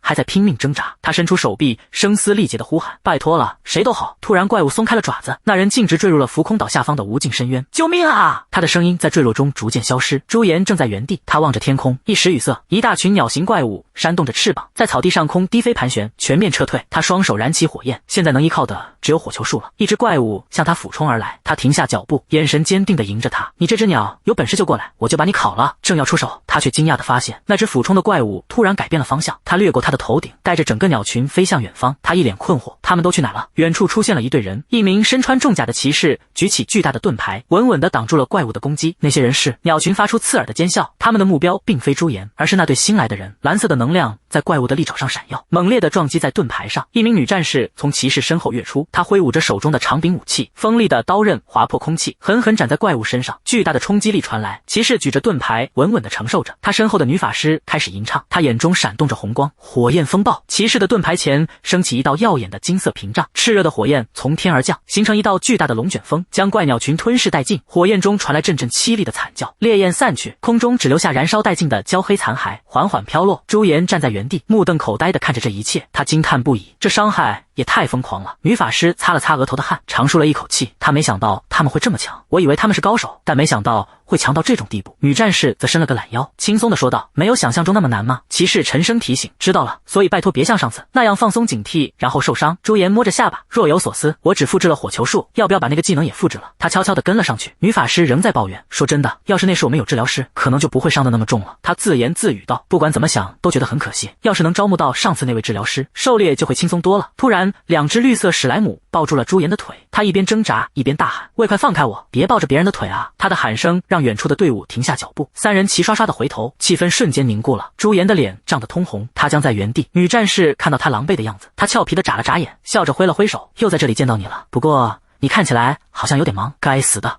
空中回荡着悲伤的啾鸣，翠绿的生灵无助地挥动肢体，在空中上下翻飞。金相旭静立着，脸上毫无波澜。一只生灵被他抓在手上，朱颜正用细微的声音不断道谢：谢谢你，谢谢你。他低头看着自己的脚下，心中一阵烦闷，这双鞋可是花了大价钱的。他身后的金相旭忽然有所动作，他将手中的翠绿生灵抛出，一道白光利落地破开空气。金相旭的目光看向朱颜，是之前在公园遇到的那个治疗师。他回头与李慧芝对视，李慧芝该不会真的要让他加入队伍吧？他弯起眉眼，露出了一个灿烂的笑容，看来是非加不可了。他随即又巧笑嫣然地开口：治疗师先生，哎呀，又在这里见到朱颜了呢。朱颜感到一阵不祥的预感，李慧芝笑容满面地抓着他的手臂，他兴高采烈地宣布：都到这份上了，这一定是命运在安排我们组队。朱颜的内心充满抗拒，他今天真的只想一个人打猎。他挤出一个僵硬的微笑，恳求道：你能不能放开我的胳膊？李慧芝却更加热情，她向他保证：今天我一定会好好带你飞的。朱颜彻底放弃了抵抗，他闭上眼睛，深深叹了口气，看来是没办法了。一个念头在他脑海中成型，看来最后一个技能槽只能用来复制治愈之光了。李慧芝开口说道：“好的，那么作为回报，接下来……”朱颜内心接话道：“接下来我要去复制技能。”他用大拇指一指，找了个借口说道：“我得去趟厕所。”李慧芝的脸上写满了困惑，在这片空旷的原野上吗？在这里吗？朱颜的笑容有些尴尬，他心想，总不能直接说为了复制技能，我得看油管视频吧。他只能硬着头皮继续编造。那个，我真的有点内急。他心想，看来我的形象从一开始就彻底毁了。峭壁之上，一只施旧的利爪深深嵌入岩石，他猛然振翅，将一块巨大的岩石从山体剥离，呼啸着飞向天空。随即，他盘旋至队伍上空，巨大的阴影笼罩了朱颜等人。施旧松开利爪，巨石带着万钧之势轰然坠落。金相旭瞬间挡在最前方，他举起了手中的盾牌，巨石与盾牌猛烈相撞，发出震耳欲聋的轰鸣。蓝色的六边形光盾在冲击下浮现，金相旭稳稳地承受着巨大的力量。朱颜眼神一凛，近身攻击显然会被烤焦。现在他们开始动脑子了吗？地面突然剧烈震动，两只犀牛般的怪物从尘土中猛冲而出，他们双目赤红，带着强大的压迫感奔袭而来。朱颜脸色一变，他急忙大喊：“火！”李慧芝却更敏捷地冲上前去，他回过头冲朱颜眨眼一笑，他举起法杖高声吟唱：“火墙！”一道巨大的火焰屏障拔地而起，烈焰阻挡了怪物的冲势。紧接着他再次施法，火雨，火焰长矛，无数燃烧的长矛如暴雨般倾泻向敌人，火焰吞噬了怪物，留下一片焦土和滚滚浓烟。李慧芝掸去尘土，站起身，她轻抚额前的发丝，满意的呼出一口气，总算清理干净了。金相旭面带不悦，他沉声说道：“我告诉过你别插手。”李慧芝则轻松的回应：“哎呀，那又有什么关系呢？反正我们抓到了不是吗？”朱颜看着地上怪物的残骸，心想，看来已经没有我发挥的余地了。朱颜发出了一声惊叹，太厉害了 ！S 级猎人通常都有这么多技能吗？他又思考道，如果 S 级都这样，那 EX 级又会有多少技能呢？李慧芝自信地回答，那是当然。李慧芝的表情带着一丝得意，她比了个赞，轻描淡写地解释道，大部分都是靠买技能书学的。朱颜的心中涌上一阵感慨，果然还是钱的力量。附近的小河里，平静的水面突然泛起涟漪，紧接着水花四溅，一张布满利齿的巨口破水而出，带着腥风扑面而来。突如其来的袭击让三人猝不及防，水珠溅湿了他们的衣衫。李慧芝和金相旭立刻摆出防御姿态，朱颜的反应也同样迅速，他伸出手掌，口中低声吟唱：“火球术！”火球精准地命中目标，烈焰瞬间吞没了怪物的巨口。金相旭和李慧芝震惊地回头看着眼前的一幕，通常的火球术威力绝不会如此巨大，刚才那一瞬间的火球远比预想的要庞大得多。朱颜也愣住了，他内心充满了疑惑，为什么火球会变得这么大？李慧芝转身质问他：“朱颜，你老实说，你的魔力比我还高对吧？你真的是治疗师吗？”朱颜连忙摆手掩饰，他故作轻松地说道：“哎呀，这很正常了。”他心中却暗自叫苦，因为随机的独特天赋，技能的威力远超预期。一个名为过度燃烧的天赋在他脑海中浮现，技能法力消耗增加100%，技能附加伤害增加20%，法力消耗的百分比比额外伤害要高，所以有些得不偿失。但是朱颜说，不管别人怎么说，治疗师有多高贵，自卫的技能对于升级是必不可少的。李慧芝双手叉腰，她追问道：“那就告诉我，你的法力值是多少？”朱颜尴尬地笑了笑，他含糊地回答：“哈哈，我有一个合理的数值。”他的法力值显示庞大的数字，因为我的法力值多到溢出，大概还能再用13次，所以还不算太糟。不过现在我是治疗师朱颜，而不是法师，必须小心行事。金相旭投来锐利的目光，另一个用户感受到了这股压力，他浑身一颤，感觉自己快要被那道视线洞穿了。他低头思索着，周围还有其他用户，看来我得更小心地使用技能了。草地上，一只翠绿的生灵眼中噙满泪水，在冰冷的武器前瑟瑟发抖，围的同伴不断倒下，锋利的刀刃和带刺的重棒无情地终结着他们的生命。一个用户烦躁地抱怨道：“我们到底要干这种破事到什么时候？”另一人随即朝他喊道：“未别东张西望了，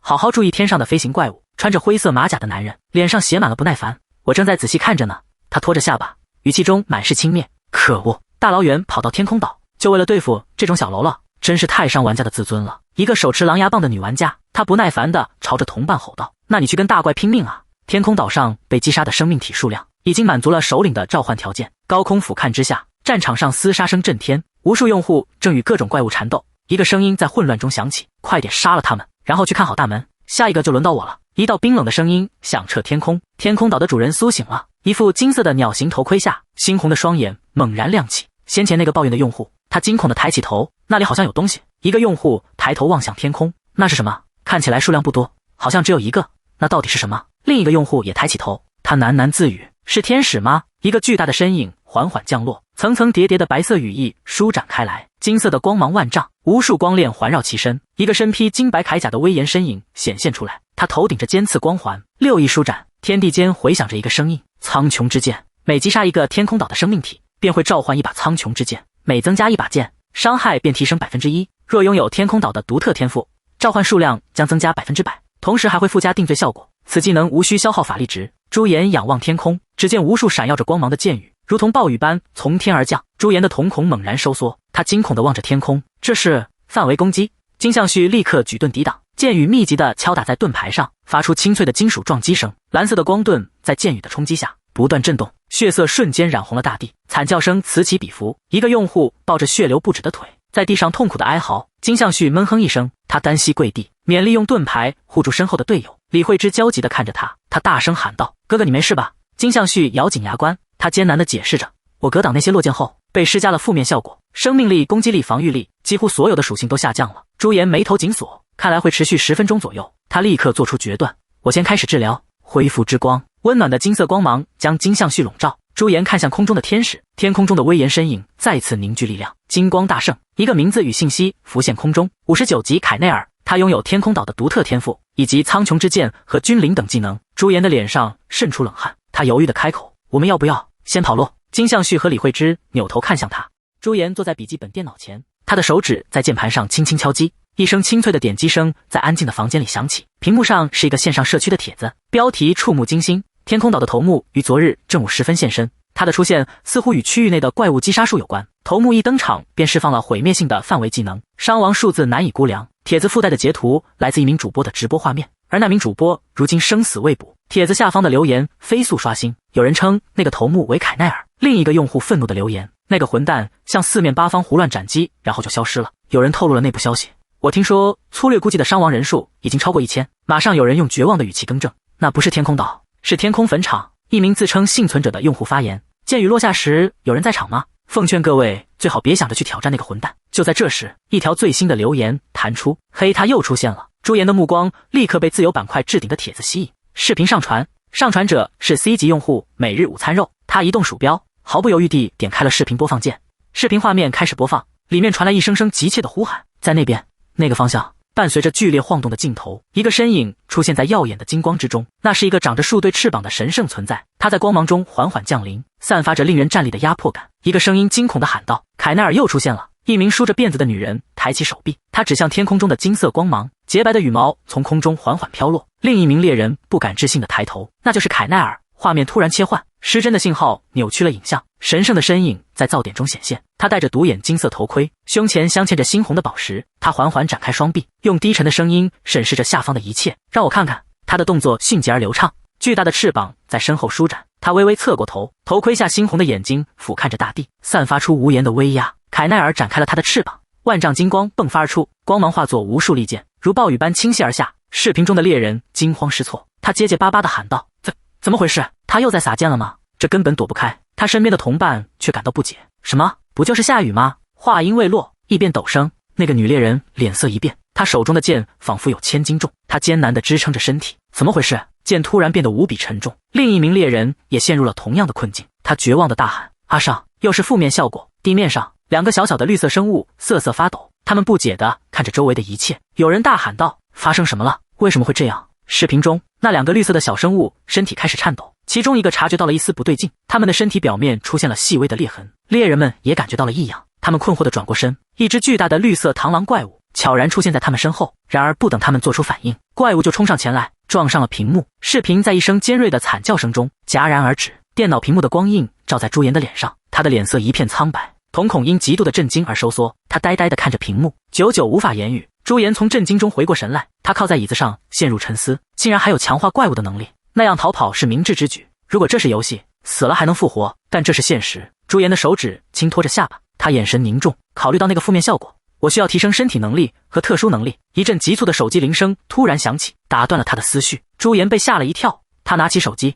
屏幕上显示着来电人姓名慧芝。他感到有些困惑，我什么时候存了他的联系方式？他迟疑地接起电话，一个开朗的女声从听筒里传来：嗨，朱颜，是我李慧芝。李慧芝在电话那头问道：上次组队之后，你还去过天空岛吗？朱颜靠在椅子上，手指操纵着电脑，他的思绪飘远。屏幕中浮现出最近的新闻画面：人类末日的开端，东京史无前例的疏散令，大规模撤离。他本来就打算再去一次，只是还没摸清头目的攻击模式，因此迟迟没有行动。李慧芝的声音将他拉回现实，就像日本发生的情况一样，天空岛的怪物们正在离开岛屿，他们正朝着首尔的方向前进。这是一场时间竞速赛。朱颜的神情变得严肃起来，他握紧了手机。李慧芝继续说道：“长话短说，我听说一个大型的凯纳尔讨伐队已经组建起来了，你要加入吗？”朱颜握着手机，脸上是掩饰不住的惊讶。几天后，首尔大公园地级沼泽地带，公园的入口处聚集了大量的猎人，他们装备精良，神情各异。人群中传来阵阵低语，有人认出了一个熟悉的面孔，那个人是 A 级用户，我在视频网站上见过他。另一个人环顾四周，感叹道：“看来聚集在这里的都是 B 级以上的高手。”一名猎人满脸困惑，向同伴低声问道：“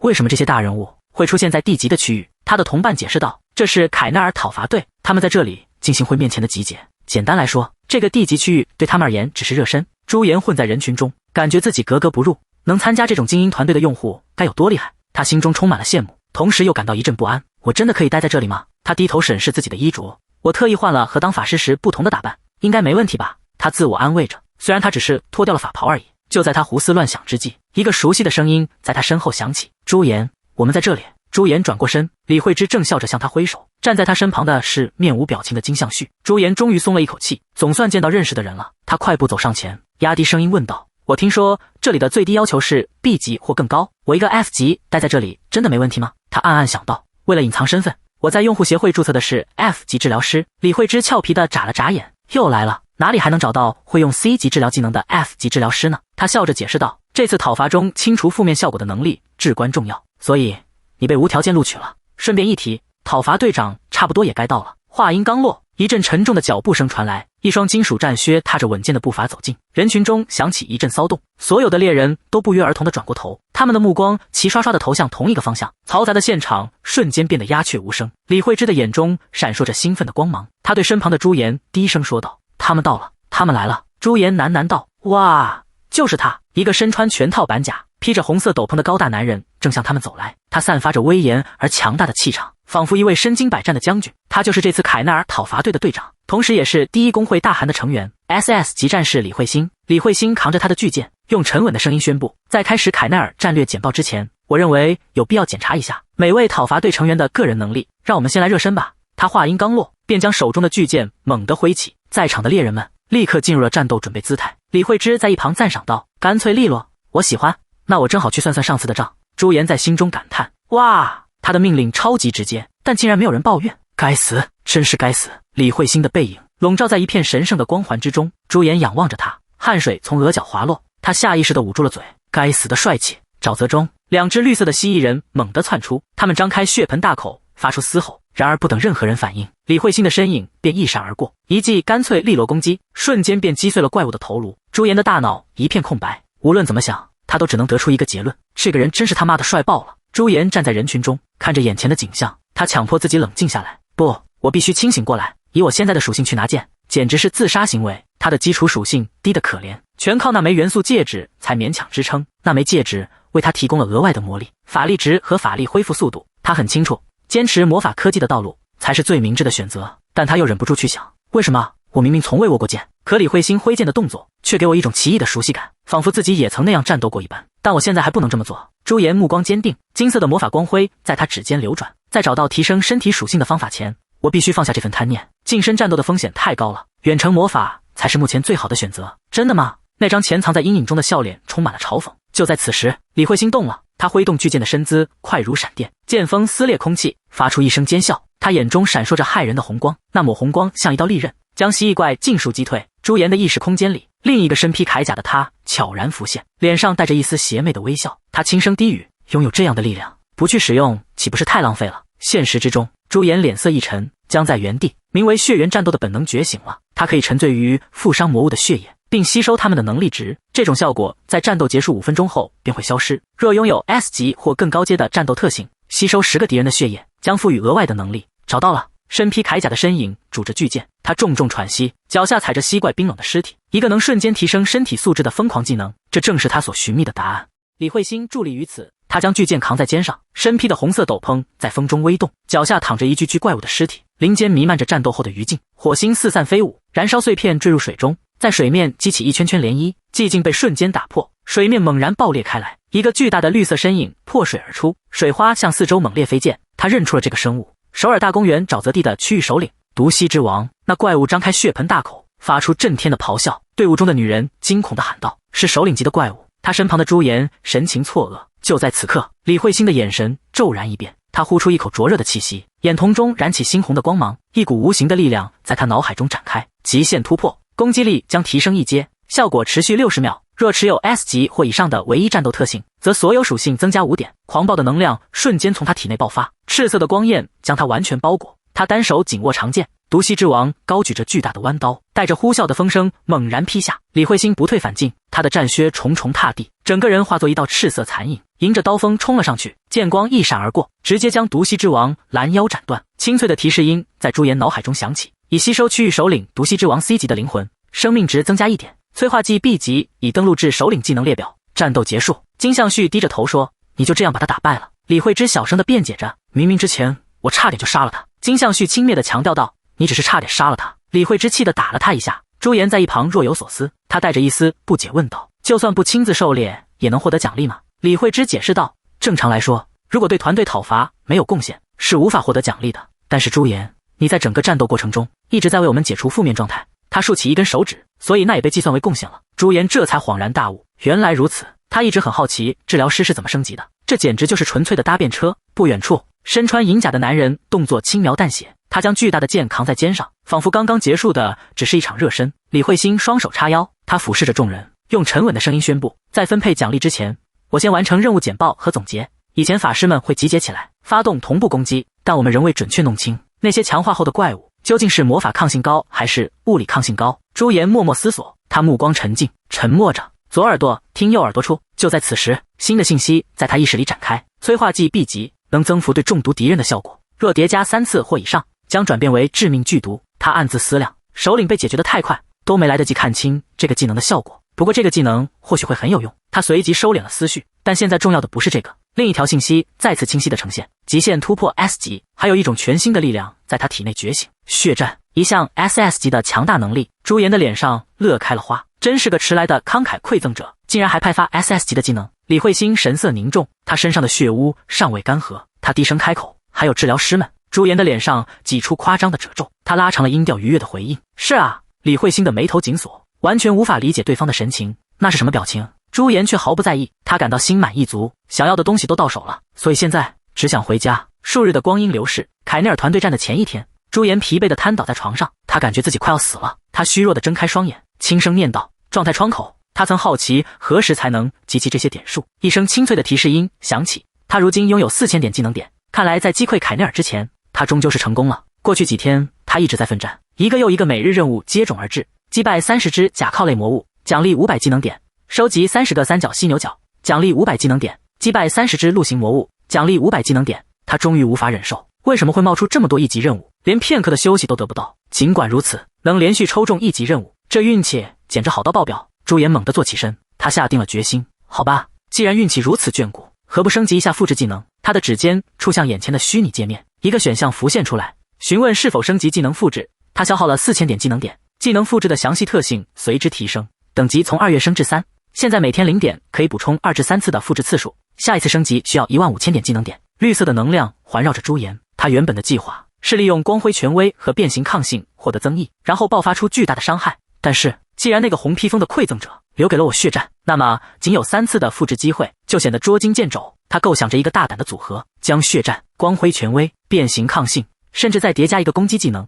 他坚信这绝对能产生比原版更强大的协同效应。思绪回到现实，他拖着下巴，如果能储存4个技能，那就完美了。他不再纠结于此，注意力回到眼前。他现在能使用3个技能，技能复制的能力可以让他复制一项技能，复制的技能会在午夜0点被删除。他已有的技能是光辉权威和火球术，还有一个空位，他毫不犹豫地选择了复制 A 级的变形抗性。他准备就绪。幽暗的森林深处，一头狰狞的狼人咆哮着，手持巨斧向他逼近。他镇定地站在原地，脸上浮现出兴奋的笑容，一团烈焰在他手中汇聚。是时候测试一下这些增益效果了。一个线上社区的讨论正迅速发酵，有人提起了那个叫精神变态的家伙，另一个人立刻想起来，就是那个在 F 级区域里不停释放火球的疯子。没错，就是他。他现在好像在家平，我朋友就在那儿。据说现场简直是一场噩梦。与此同时，一段视频开始疯传，嘉平地区山中巨蛇被蹂躏，短短10分钟内，视频就获得了400万的播放量。森林中一群冒险者惊恐万分，鲜血溅在他们身上，其中一人失声尖叫，是区域首领，另一人颤抖着，我们还没准备好挑战他。一个持剑的冒险者察觉到了异样，他感到困惑，首领的仇恨好像不在我们这边。那条巨大的紫色山蛇从他们身边疾驰而过，身上布满了被劈砍出的伤口，他正疯狂地追赶着。前方一个孤独的身影，巨蛇张开血盆大口，向着朱颜猛扑而来。朱颜不退反进，迎面冲了上去，他周身燃起熊熊烈焰，火光瞬间冲天起，一声巨响，烈焰吞噬了巨蛇。那是什么样的火球，竟然如此巨大？巨蛇在火海中痛苦嘶吼，朱颜的身影在烈焰中穿行，利落地劈向巨蛇。远处的冒险者们看得目瞪口呆，其中一人似乎认出了他。等等，那个人难道是？朱颜的眼神冰冷，都冒下的眼眸闪过一抹红光，一个身影以惊人的速度从旁掠过。远处的冒险者们完全没反应过来，这见鬼的速度，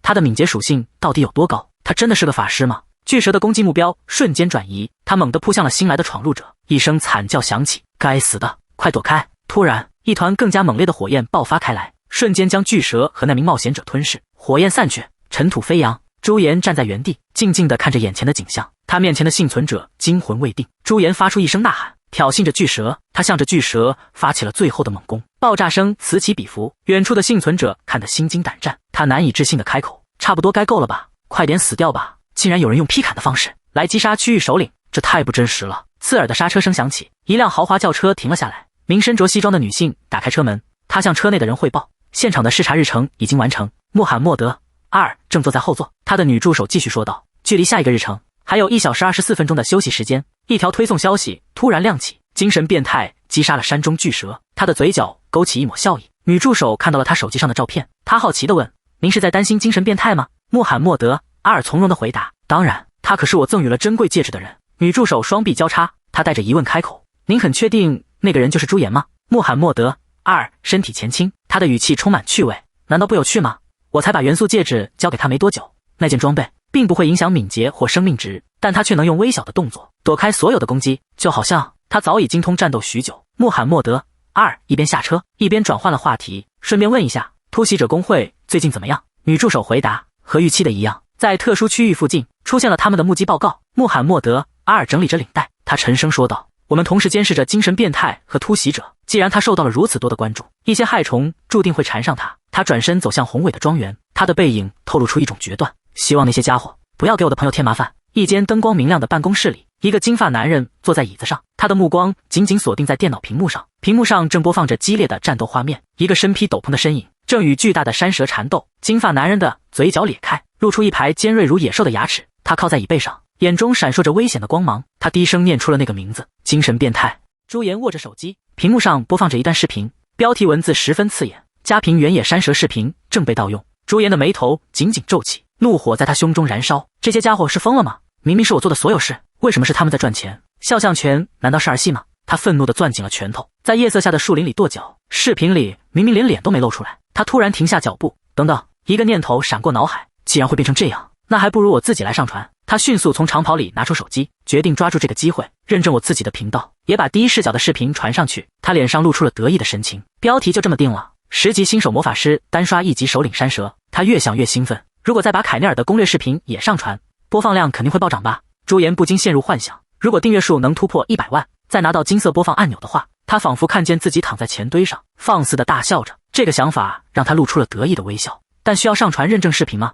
他暂时把这个问题抛在脑后。朱颜挠了挠头，这漆黑的夜晚要怎么采集东西？一阵提示音响起，一个蓝色的光屏出现在他眼前。每日任务 B 级，收集10个特殊立场的精髓，消灭20个特殊立场的怪物，在特殊立场存活超过60分钟，奖励是 B 级任务增益，还有一个 C 级随机物品箱。朱颜看着任务面板，他以为每日任务最多只有1级或 F 级，一丝悔意涌上心头。要是早点看到这个任务，就不用非要在晚上出来了。朱颜扶着额头，他懊恼地回想，自己只是抓了一条坑蛇，竟然就睡了一整天，体力消耗得太厉害了。他看着漆黑的森林，希望能在午夜技能重置前把所有东西都收集齐全。他正走着，突然停下了脚步。草丛中有什么东西在幽暗的夜色里闪着微光，他走上前去，一颗蓝色的光球静静地躺在树桩上。难道就是这个？朱颜蹲下身子，他小心翼翼地捡起那颗光球，一阵提示音响起，一个光屏在他面前浮现，光屏上显示着一行文字：特殊立场的精髓1-10。朱颜恍然大悟，原来这个东西不是通过打怪获得的，那就意味着在这片广阔的原野上，他穿梭于树木之间，必须将这里彻底搜查一遍，把每个角落都翻个遍。他脸上写满了无奈，真是的，要不是因为这是 B 级任务，他早就放弃了。他继续在林中前进，突然，一个巨大的阴影从头顶掠过，带起一阵疾风。朱颜猛然抬头，一只巨大的猛禽从天而降，眼中闪烁着骇人的绿光，他全身的神经瞬间紧绷。那猛禽的翅膀裹挟着劲风，狠狠地向他扫来。朱颜的身体凭着本能向后一跃，显之又显得躲开了攻击。他站稳身形，脸上满是不可思议的神色。他惊魂未定地摸着自己的头，大喊：哇，你吓死我了！他看着自己的身体，心中充满了疑惑。刚才那是什么？我是怎么躲开的？感觉身体在大脑反应过来之前就自己动了。那只巨禽在地上痛苦地扭动着，难道这就是辉煌全能和抗拒变化一起使用的效果吗？朱颜抬起手，暂时把这个疑问抛到脑后。他将食指指向那只怪物，口中吟唱出咒语：火球术。一团巨大的火焰猛然爆开，瞬间吞噬了前方的目标，火光照亮了远处的森林。几个结伴型的猎人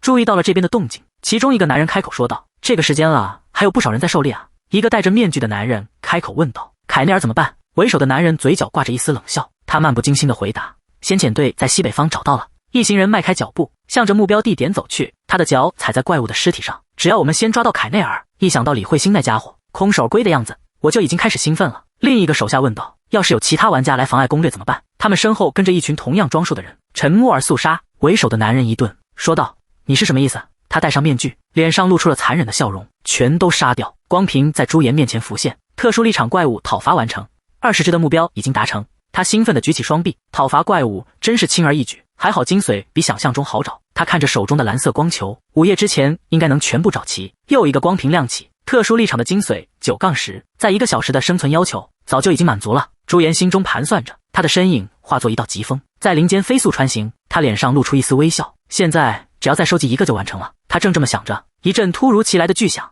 让他脸色一变，他猛地转过身，只见远方的天空中，一道炫目的光芒爆发开来，粉色与蓝色的能量猛烈碰撞，形成一股巨大的冲击波，横扫过整个夜空。朱颜满脸困惑，我们工会的攻略战不是要到明天黎明才开始吗？为首的男人怒吼道：干掉他！天空中长着翅膀的凯内尔灵活地闪避着攻击，一群戴着面具的弓箭手齐齐拉开弓弦，箭矢如雨点般射向空中。那个男人再次下令，集中火力攻击翅膀。朱颜在远处焦急地观望，他自言自语道：我该怎么办？再这样下去，首领就要被抢走了。看这情况，就算现在联系他们也来不及了。他的神情突然变得坚定，这下可好。不过一个念头在他脑海中浮现，他想起了这里的根本任务：进化 F 级特殊立场。特殊立场是怪物的专属领域，随着立场的增加，地球的立场化将会加速。朱颜摸着下巴思索着，说起来主线和支线任务都只是说要进化掉，并没有指定由谁来完成，也没有要求贡献度。他双手抱胸，自言自语道：难道我非要亲手杀了他吗？他脸上露出了狡黠的笑容。对了，我只要看着就行了，看别人吃饭最香了。就在此时，凯内尔的翅膀破开一个大洞，底下的猎人见状高喊：凯内尔倒下了！就是现在！众人一拥而上，为首的人再次下令杀了他。凯内尔巨大的身躯从空中坠落，无数刀剑瞬间淹没了他的身躯，利刃无情地撕裂着，血肉横飞。朱颜在远处单手托腮，饶有兴致地看着这场闹剧，他的嘴角勾起一抹微笑。当凯内尔的生命值低于 50%， 并且无法再飞行时，他的一只翅膀会变成黑色，所有攻击都将附带1级谴责效果。随着提示的出现，凯内尔的一只羽翼果然染上了墨色，他全身沐浴在金色的光芒中，气息猛然一变，凯内尔进入了全新的形态。他猛地爆发出一股强大的能量，金色的冲击波以他为中心扩散开来，周围的猎人们瞬间被震飞出去，惨叫声此起彼伏。凯内尔昂首挺立，全身散发出更加耀眼的金光，一股毁灭性的力量在他体内涌动，他发出震耳欲聋的咆哮。朱颜坐在草地上，看着远处扬起的漫天尘土，他正悠闲地观望着战局，突然眼角余光瞥见了一旁，他惊讶地发现最后一个任务物品，那颗蓝色的光球正静静地躺在不远处的草丛里。他喜出望外地站起身来，脸上挂着得意的笑容。这个任务简直是白送的，不是吗？他一边想着，一边迈着轻快的步伐。而另一边，凯内尔的眼中闪烁着骇人的红光，他积蓄着毁天灭地的力量，猛地挥出一道金色的斩击，金色的斩击撕裂了战场，无数身影被瞬间掀飞。凯内尔的攻击狂暴而致命，猎人们的身体在空中翻滚，他们的武器散落一地。朱颜看着眼前混乱的景象，他感到有些困惑。他低头看着手中的蓝色光球，不禁自语道：喂，你们怎么朝我这边来了？戴着面具的男人们被重重地摔在地上，他们发出痛苦的呻吟，有人揉着疼痛的身体。该死，疼死了！他转向同伴问道：“你还好吗？”那人点了点头：“我还好。”他提议道：“我们先确认一下，还有没有其他人被打退，然后尽快重新集结。”他话音未落，注意到了一旁倒地的朱颜，他试探着喊了一声：“喂！”朱颜趴在草地上一动不动，脸上的面具滚落在一旁。那个男人站了起来，警惕地看着这个陌生人：“你是什么人？”另一个男人也走了过来，他们看着毫无反应的朱颜，这小子好像吓傻了。两个人俯视着地上的朱颜，朱颜从地上爬起来，他掸了掸身上的灰尘。那两个蒙面人说道：“你难道不知道吗？法师是不能后退的。”他拿起滚落在一旁的面具，脸上露出一丝困惑。其中一个男人不耐烦地催促道：“快打起精神来，这到底是怎么回事？”他心想。另一个男人也大声喊道：“你还在干什么？快点过来帮忙！”是的。朱颜看着手中的面具，既然事情已经发展到这一步，他下定了决心。暂时，他重新戴上面具，热情地向那两人追去。“大哥们，我们一起上吧。”他跟在那两个人身后，只要不被发现就好。他口中喃喃自语，不知道是谁的面具，但还是要谢谢你。一道光屏在他眼前亮起，特殊立场的精髓10-10，每日任务完成。提示音接连响起，未领取的 C 级随机物品箱已存入临时仓库。B 级任务增益效果生效。一个用户挥舞着他的剑，迎向那个生有双翼的身影，刀刃与刀刃猛烈交击，迸发出刺眼的紫色光芒。对手的身体突然被蓝色光晕笼罩，一股强大的能量开始聚集。头盔下那双赤红的眼睛闪烁着，能量在他面前轰然爆发，形成一道毁灭性的冲击波。用户被这股力量猛地推开，地面上一群戴着面具的战士们议论纷纷。战士们看着那道从天而降的光柱，他感到难以置信，那道该死的攻击是从哪里来的？之前根本没见过。他们愤愤不平地抱怨着：“我们这些人在这拼命，那个远程输出却在后面捡便宜，真是个可恶的家伙。”朱颜心想：我完蛋了。一个临时的任务增益正在生效，持续整整24小时，全能力值提升5点，经验值获取增加10%，法力值额外增加了300，恢复速度也提升了10%。正是因为这个增益，我的火力才会强得如此离谱。如果完全不使用技能，肯定会引起怀疑，可一旦用了，又会太过显眼。幸好现在是混乱的战场，不然我绝对会暴露。但是凭我现在的实力，对付这个皮糙肉厚的沙袋简直是……朱颜缓缓抬起一根手指，指尖上冒出一小簇蓝色的火焰，周围的同伴们都尴尬地望向他。朱颜的面具下露出一丝牵强的笑意，他觉得这很有趣。事已至此，他决定将计就计，把所有奖励一网打尽。当那名叫凯奈尔的代异生物生命值跌落1成时，一个召唤指令被触发了，空岛的魔物即将现身。指令激活的瞬间，所有被召唤的魔物都将获得统御加持。凯奈尔高举武器，全身爆发出耀眼的金光，一个巨大的金色法阵在他脚下展开。从金色的法阵中，狮鹫和全身覆盖着岩石的犀牛被召唤出来，他们嘶吼着冲向地面。这突如其来的变故让众人措手不及。一个玩家惊愕地看着眼前的一切，这是什么情况？另一人则困惑地问道：“这是团队副本吗？”旁边的人立刻反驳：“不对，这和他们之前公布的突袭时间不符。”戴面具的男人不耐烦地啧了一声，看来周围的人已经开始察觉到不对劲了。一个穿着兜帽衫的玩家惊恐地转过身，他质问道：“你们在干什么？”话音未落，一把利刃便无情地刺穿了他的身体，他发出一声凄厉的惨叫，鲜血飞溅。为首的男人冷漠地看着他倒下，眼中闪过一丝决绝。如果让李慧欣知道了这件事，会变得很麻烦。随即他向部下们下令，把那些外人也处理掉。战场上的局势瞬间逆转，戴着面具的战士们纷纷拔剑，攻向身边的其他玩家。一个年轻的玩家被抓住，他惊恐地尖叫：“为什么会这样？你们为什么要这么做？”朱颜浑身一颤，他难以置信地看着眼前的一切，一声凄厉的惨叫在他耳边响起。他们先是抢夺，现在竟然开始屠杀玩家，这群疯子！他完全没想到这是一个疯狂的工会，必须得逃跑。他眼睁睁看着一个玩家在绝望的尖叫中即将被砍倒。突然，一道凌厉的剑光横扫而过，混乱的战场上，一群装备精良的人出现了。为首的男人身披重甲，手持巨剑，他身后站着金相旭等人。男人审视着眼前的血腥场面，若有所思地轻哼了一声。朱颜的心沉了下去，这次真的完蛋了。戴面具的首领说：“这些失败者绝对不是这次突袭行动队伍的一部分。”李慧欣身边的同伴怒不可遏：“这群混蛋是哪来的？竟敢闯进副本捣乱！”李慧欣沉默地观察着，抢夺首领还不够，现在甚至开始屠杀无辜的玩家。他紧紧握住了手中的剑柄。李慧欣的脸上浮现出狰狞的笑意，他一字一顿地说：“你们这群渣子，死在这里也别想有任何怨言。”他朝戴着面具的袭击者们高喊着：“去死！”骑士巨大的剑刃带着风声挥下，一道猛烈的斩击横扫而过。一个戴面具的人粗暴地推开挡路的同伴：“滚开，你这混蛋！”他高声命令道：“杀了他们，把他们全部干掉！”朱颜彻底陷入了混乱，他不知所措。我该怎么办？我到底该站哪一边？凯奈尔再次发动了攻击，他和他召唤的狮鹫们俯冲下来。该死！凯奈尔又开始攻击了。一个戴面具的袭击者恼怒地呐喊：“如果让别人抢了最后一击，我们这一切就都白费了。”他向同伴们大喊：“先解决掉副本的治疗师，场面彻底失控了。螳螂般的怪物围攻着一个玩家，那个玩家绝望的尖叫：我不是这个副本的成员，求求你不要！朱颜看着这片混乱，他咬紧了牙关，可恶，必须尽快解决掉凯奈尔，才能结束这场混乱。朱颜观察着战局，由于力量在混战中被分散，输出伤害严重不足。李慧欣的眼中闪烁着红光，他心想，一定有更好的办法。他将巨大的剑高高举起，剑身开始聚集起耀眼的蓝光，强大的能量蓄势待发。朱颜被这股力量吸引，他静静地看着，没有出声。李慧芝高声咏唱，火焰长枪，一道燃烧的长矛呼啸而出。金相旭迅速举起巨盾，挡在怪物面前。就在此时，一把匕首悄无声息地出现在李慧芝的身后，对准了他的要害。他惊呼出声：这到底……话未说完，一个戴着面具的男人突然冲到他身前，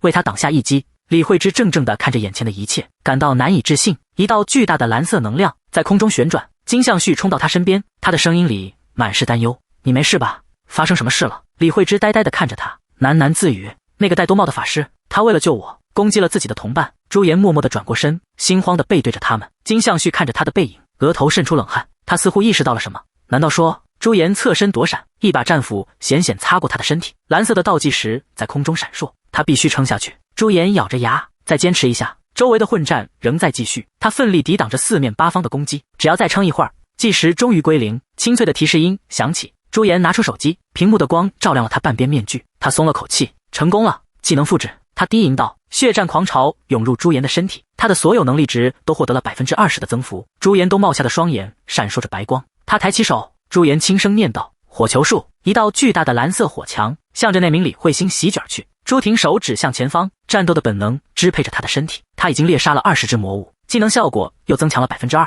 李慧欣不耐烦地啧了一声，他挥舞着巨剑，抵挡着不断涌来的魔物。朱颜的咒语仍在继续，蓝色的能量幻化成火焰，不断投入战场。李慧欣在空中斩杀着一只怪物，他心头一沉，如果魔物就这样不断重生，一道道信息不断在他眼前浮现：你已猎杀20只魔物，技能效果提升2%。这个提示重复出现，力量在持续增长。朱颜的眼中闪烁着红光，他领悟到，与那些一次性增加固定数值的抗性相比，能够不断叠加2%的血战狂潮显然要强大得多。蓝色的能量风暴彻底吞噬了凯奈尔。朱婷发出最后的咆哮：再见了！震耳欲聋的爆炸声响彻云霄，能量的洪流席卷了一切。当光芒散去，凯奈尔残破的身体从空中坠落，他的翅膀彻底归于黑色。一个男人看着这幅景象，他充满希望地问道：我们成功了吗？朱颜静静地看着他，低声咒骂道：该死！凯奈尔的眼中红光大盛，一把华丽的长矛在他面前凭空凝聚，周围环绕着破碎的蓝色光影。这是最后的阶段。凯奈尔的声音在战场上回响，他身披全新的铠甲，缓缓举起那把神圣的武器。金相旭大惊失色，他迅速举起巨盾，盾牌上浮现出金色的蜂巢状护罩。凯奈尔将长矛猛地掷出，一道毁灭性的金色光柱瞬间爆发，强大的冲击波将所有人掀飞。有人痛苦地闷哼一声。朱颜在金色的能量洪流中苦苦支撑，他咬紧了牙关。该死，如果再撑不住就死定了。一个声音在他耳边响起：喂！金相旭的身影挡在了他的身前，一个青绿色的能量护盾将他护住。冲击波让朱颜的面具出现了裂痕。金相旭在光芒中转过头：你欠我一个人情了。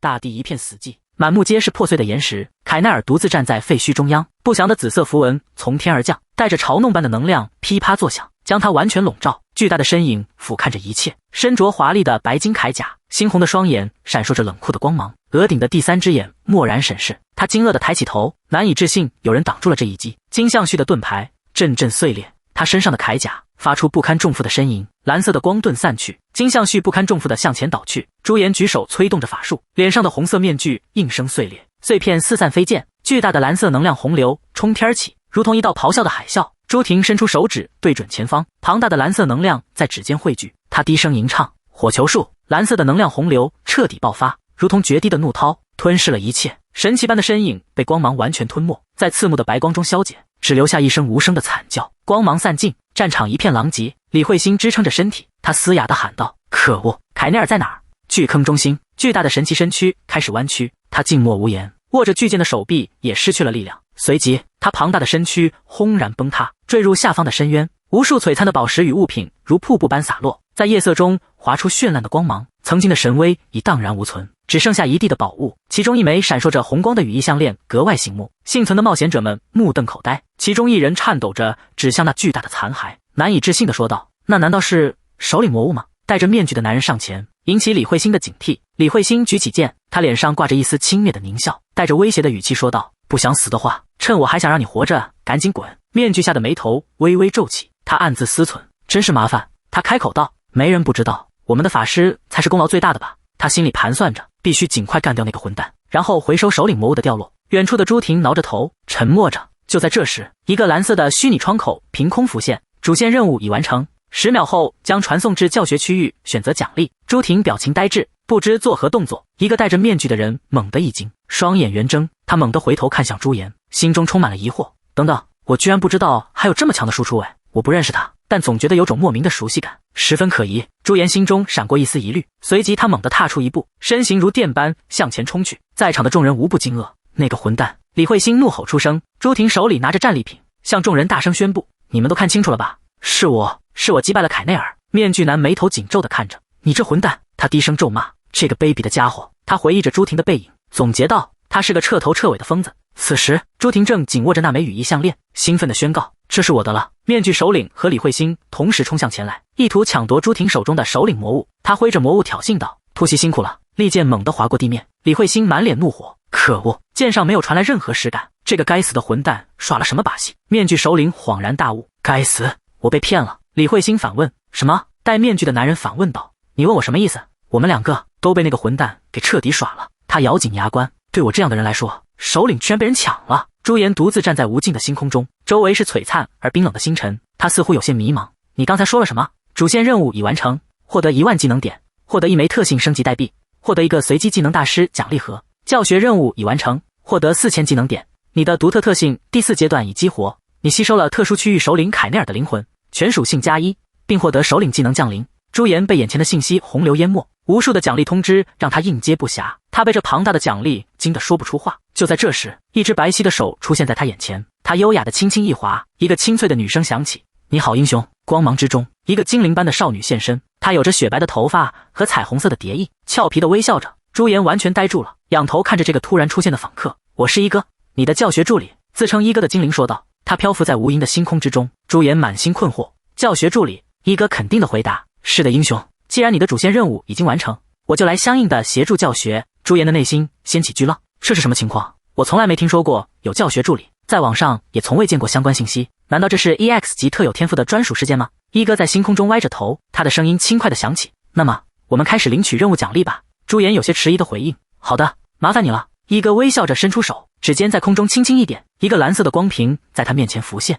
上面显示着1枚特性升级代币，详细特性升级，类似于初次转职。一哥的声音解释道。朱颜困惑地看着那枚代币：“转职？是的，你可以说是在你的独特特性上增加更细化的方面。”朱颜的表情变得十分纠结，他完全无法理解这个概念。你可以选择一个你拥有的能力，然后升级它的详细特性。一个新的窗口随之弹出，列出了他目前的所有技能。技能复制、采样、特性赋予、首领收藏家。一哥轻声问道：“你想选择哪一个？”朱颜一手托住下巴，他微微蹙眉，陷入了沉思。升级被动收益能增加技能点的获取速度，这是一个长期的好处，但现在的我还是太弱了。他的思绪回到了过去，一个身披兜帽的身影浮现。如果这次的技能没有被重置，那个身影决然地指向前方，根本不可能击败凯内尔。目前来看，增加可用技能的数量是最佳选择。他下定了决心，开口说道：“我选择技能复制下的采样。”一张特性详细升级券被消耗，采样技能正在升级，3级采样已获得。新的效果在屏幕上展开，午夜与正午各补充2次，复制技能时有几率恢复1次使用次数，并且复制的技能等级会提升1级。单次补充的数量虽然有所下降，但每天总共能获得4次。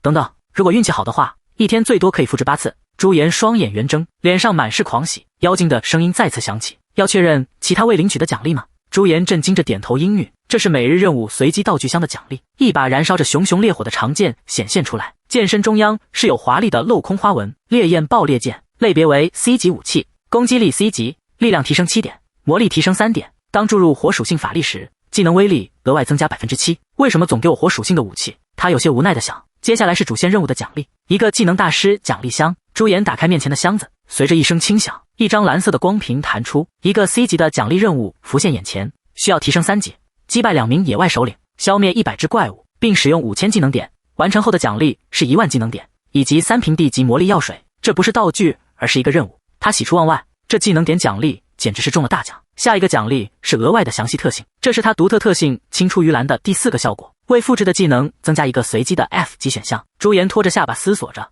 为技能增加一个随机选项，还算不错。但他真正期待的是，他咧嘴一笑，眼中闪烁着光芒，手中拿起了一条项链，无疑是这个了。一条带有银色翅膀和红色宝石的项链，悬浮在空中。这是凯内尔的诅咒项链，一件 SS 级的饰品，魔力增加33点，法力增加333点，法力恢复速度提升13%，技能法力消耗减少10%，技能威力增加13%。当生命值低于20%时，法力恢复速度将暴涨200%，魔力也会再增加33点，并且每装备一件道具，所有属性都会增加5点。朱颜被这强大的属性震惊了，这属性简直是疯了。他不禁想到，首领掉落的道具都这么好，那首领的技能又会如何呢？朱颜的脸上洋溢着喜悦，一个技能信息浮现在他面前，名为降临，一个 A 级技能。当生命值低于10%时，堕落天使凯内尔将会降临，所有属性将提升相当于魔力50%的数值，所有攻击都将附带腐化效果。降临后，生命值和法力会完全恢复，持续时间10分钟，冷却时间30天。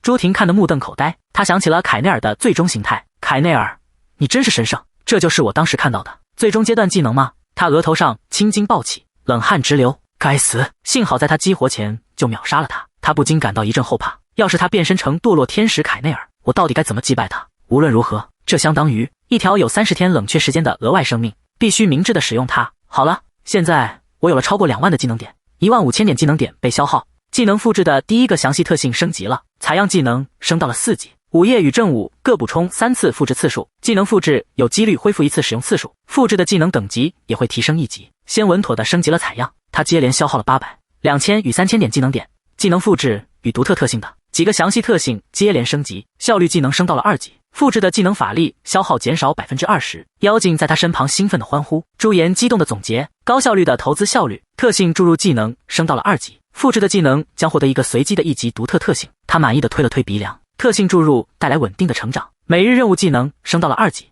每天午夜会自动接收一个1级或更高级别的任务，每日任务保证稳步的提升。妖精挥舞着粉色绒球，眼中满是崇拜，他高声欢呼，英雄你太棒了。朱颜得意地摆出一个手势，他长舒一口气，仰面漂浮在星空之中。终于结束了，他开口问道，这里的所有事情都处理完了吧？妖精的声音响起，不，刚才只是奖励领取环节。朱颜一脸错愕，什么？他继续说道，现在真正的新手教程才要开始。朱颜满脸困惑，妖精凝视着朱颜，轻声问道，英雄你还记得主线任务的最后一句话吗？朱颜重复着他的话，主线任务的最后一句话，他努力回忆着，地球和人类的，为了确保地球和人类的生存，征服特殊领域。他的记忆变得清晰，是生存吗？一个念头闪过，等等，如果真是这样，妖精的神情变得无比严肃，他双手交叠在身前，轻声说道，是的，你的世界很快就会被毁灭，被来自另一个维度的入侵者。他的话语在空中回响，伴随着无数狰狞怪物的幻象，一个邪恶的小丑，一个妖艳的女吸血鬼，还有一个手持巨镰的骷髅。一颗蔚蓝的星球在黑暗中静静悬浮，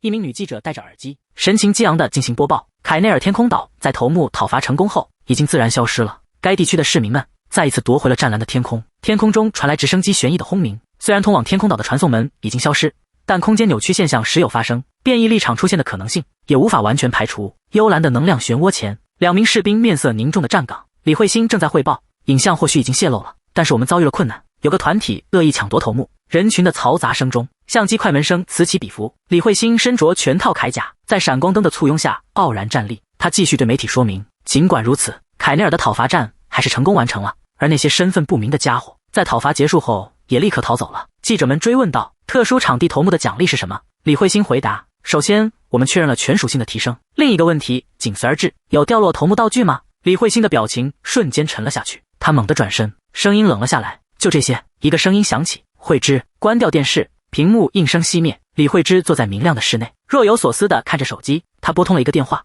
身后肌肉健壮的金相旭正在举铁。他说道，要是那家伙被李慧欣抓住，他就死定了。电话无人接听，自动转入了语音信箱。金相旭开口问道，你还在打啊？万一你的预测是错的呢？李慧芝语气平淡，谁知道呢？他回忆起那个身影，就算那件长袍是法师的标准装备。他继续分析道，但如果他的主要攻击法术也是火球术，那情况就完全不同了。凯内尔的那个掠夺者是个疯子。他下定决心，再次拨通了朱颜的电话。金相旭沉默地看着他，而李慧芝则惊喜地发现电话接通了。一个声音从听筒传来，朱颜，我就开门见山了，在凯内尔讨伐战中帮助我的法师就是你吧？他笑得一脸灿烂。朱颜闻言一惊，反问道，什么？他结结巴巴地反驳，你在说什么啊？我根本就没去参加讨伐。李慧芝的声音依旧不紧不慢，那个法师的装备和你的一模一样。我本来想问的，但是你突然就消失了。朱颜还在徒劳的辩解，我根本就没到讨伐区域。对方确认般的问道，你是朱颜对吧？朱颜一时语塞，不知如何回应。朱颜连忙否认，总之那不是我，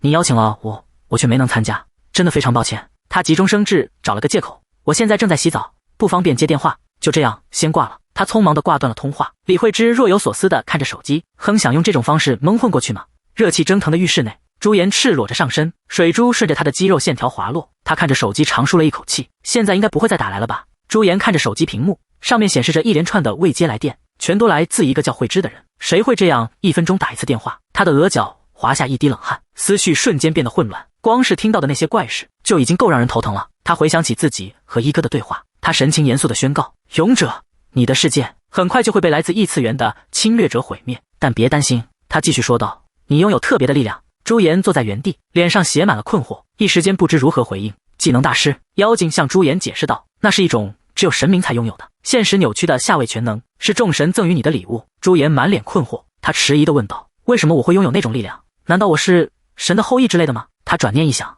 可我只是像个好公民一样，老老实实的服过兵役而已。妖精的声音再次响起，虽然很混乱，但不要想得太深。朱颜缓缓站起身，整理了一下思绪，他的眼前闪过一幕幕画面，巨大的恶魔在烈焰中咆哮，一个身披铠甲的勇士手持利剑与恶魔殊死搏斗。你经历了无数的磨难。妖精的声音回荡着，那个勇士在火焰中怒吼，眼神坚定不移，而这份力量就是对此的奖赏。现在剩下的只有你最后的选择了。妖精静静地看着他，等待着他的答案。朱颜的脸上带着困惑，他开口问道，什么选择？一道耀眼的光芒在他面前绽放，你所拥有的力量并非神之碎片的真正形态，勇者是承载着拯救世界之力的人，现在取决于你的选择。一哥伸出双手，这股力量既可以继续沉睡，也可以就此绽放。你会满足于生存，沉溺于力量的重压吗？或是选择背负那份重担，亲自拯救这个世界？朱颜的神情略显惊讶。不必担心，一哥补充道，拯救世界未必是英雄的职责，一如既往，这仅仅是你可以做出的选择之一。朱颜泡在浴缸里，温暖的水汽弥漫开来，他有些疲惫地靠着。真是的，竟然对一个不久前还是便利店店员的人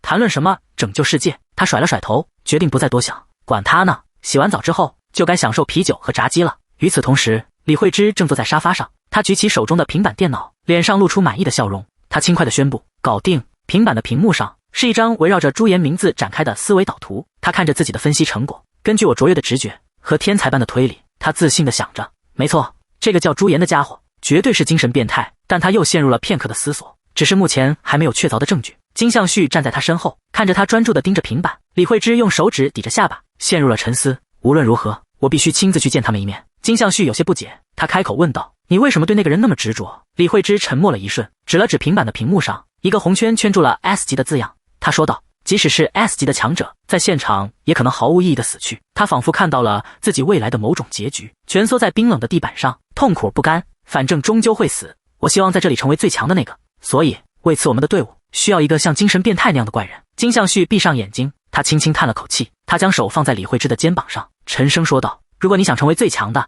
就别再总是那么鲁莽了。他话锋一转，总之，他双手合拢，开始整理思路。根据我们收集到的所有情报，假设朱颜就是那个法师。他的思绪飞速运转，无数复杂的公式在脑海中交织，在天空岛引发骚乱后又销声匿迹。他们一定极不情愿暴露自己的位置，等级大概不会超过40级，会选择一个人烟稀少的地级区域。他们会避开我们常去的狩猎区，所以不会在首尔市内。他们看起来很落魄，不是吗？从外表判断，我怀疑他们没有车，所以范围缩小到能通过公共交通或步行到达的地方。果然和我预想的一样，他用手指抵着太阳穴，得出了结论，朱颜很快就会出现在首都郊外的地级蜘蛛巢穴。金相旭在心里吐槽，你是傻瓜吗？事情绝不会那么顺利的。金相旭身着一身锃亮的铠甲，他站在林间有些沉默。朱颜看到突然出现的李慧芝，显得有些慌乱，他急忙解释，你听我说，我真不是来打猎的，我只是来卖治疗术的。金相旭在心中吐槽，居然真的来了。李慧芝笑着靠近，她将手搭在朱颜的肩上，别装了，我已经什么都知道了，对我坦诚点吧。朱颜连连后退，我有什么好隐瞒的？我就是个普通的治疗商人，你到底想怎么样？你为什么这么对我？一旁的金相旭看着这一幕，暗自腹诽道，这看起来就像一个可怜的平民被恶棍骚扰一样。金相旭深深地叹了口气，他伸出手掌制止了这场闹剧，平静地开口说道，500。他看着朱颜，我每小时付你500，所以我们走吧。说服慧芝简直是浪费时间。他上前揽住朱颜的肩膀，不，我是说。朱颜试图挣脱，你说过要还债的对吧？金相旭不给他反驳的机会，直接将他带走。最终朱婷放弃了抵抗。好吧，走吧走吧，虽然不知道他说的什么债，但他付500块，那就无所谓了。李慧芝双手合十，看起来十分兴奋。他愉快地提议，好了，那我们现在就去现场吧。朱颜打断了他，等等，在那之前，李慧芝转过头问道，又怎么了？朱颜紧张地搓着手，他支支吾吾地说，那个技能不，他最终尴尬地挤出一句话，洗手间，拜托了。金相旭的脑海中闪过那张思维导图，他难以置信地想，你连这个都猜到了吗？朱颜内心一片绝望，完蛋了，这次我肯定被贴上爱拉肚子的标签了。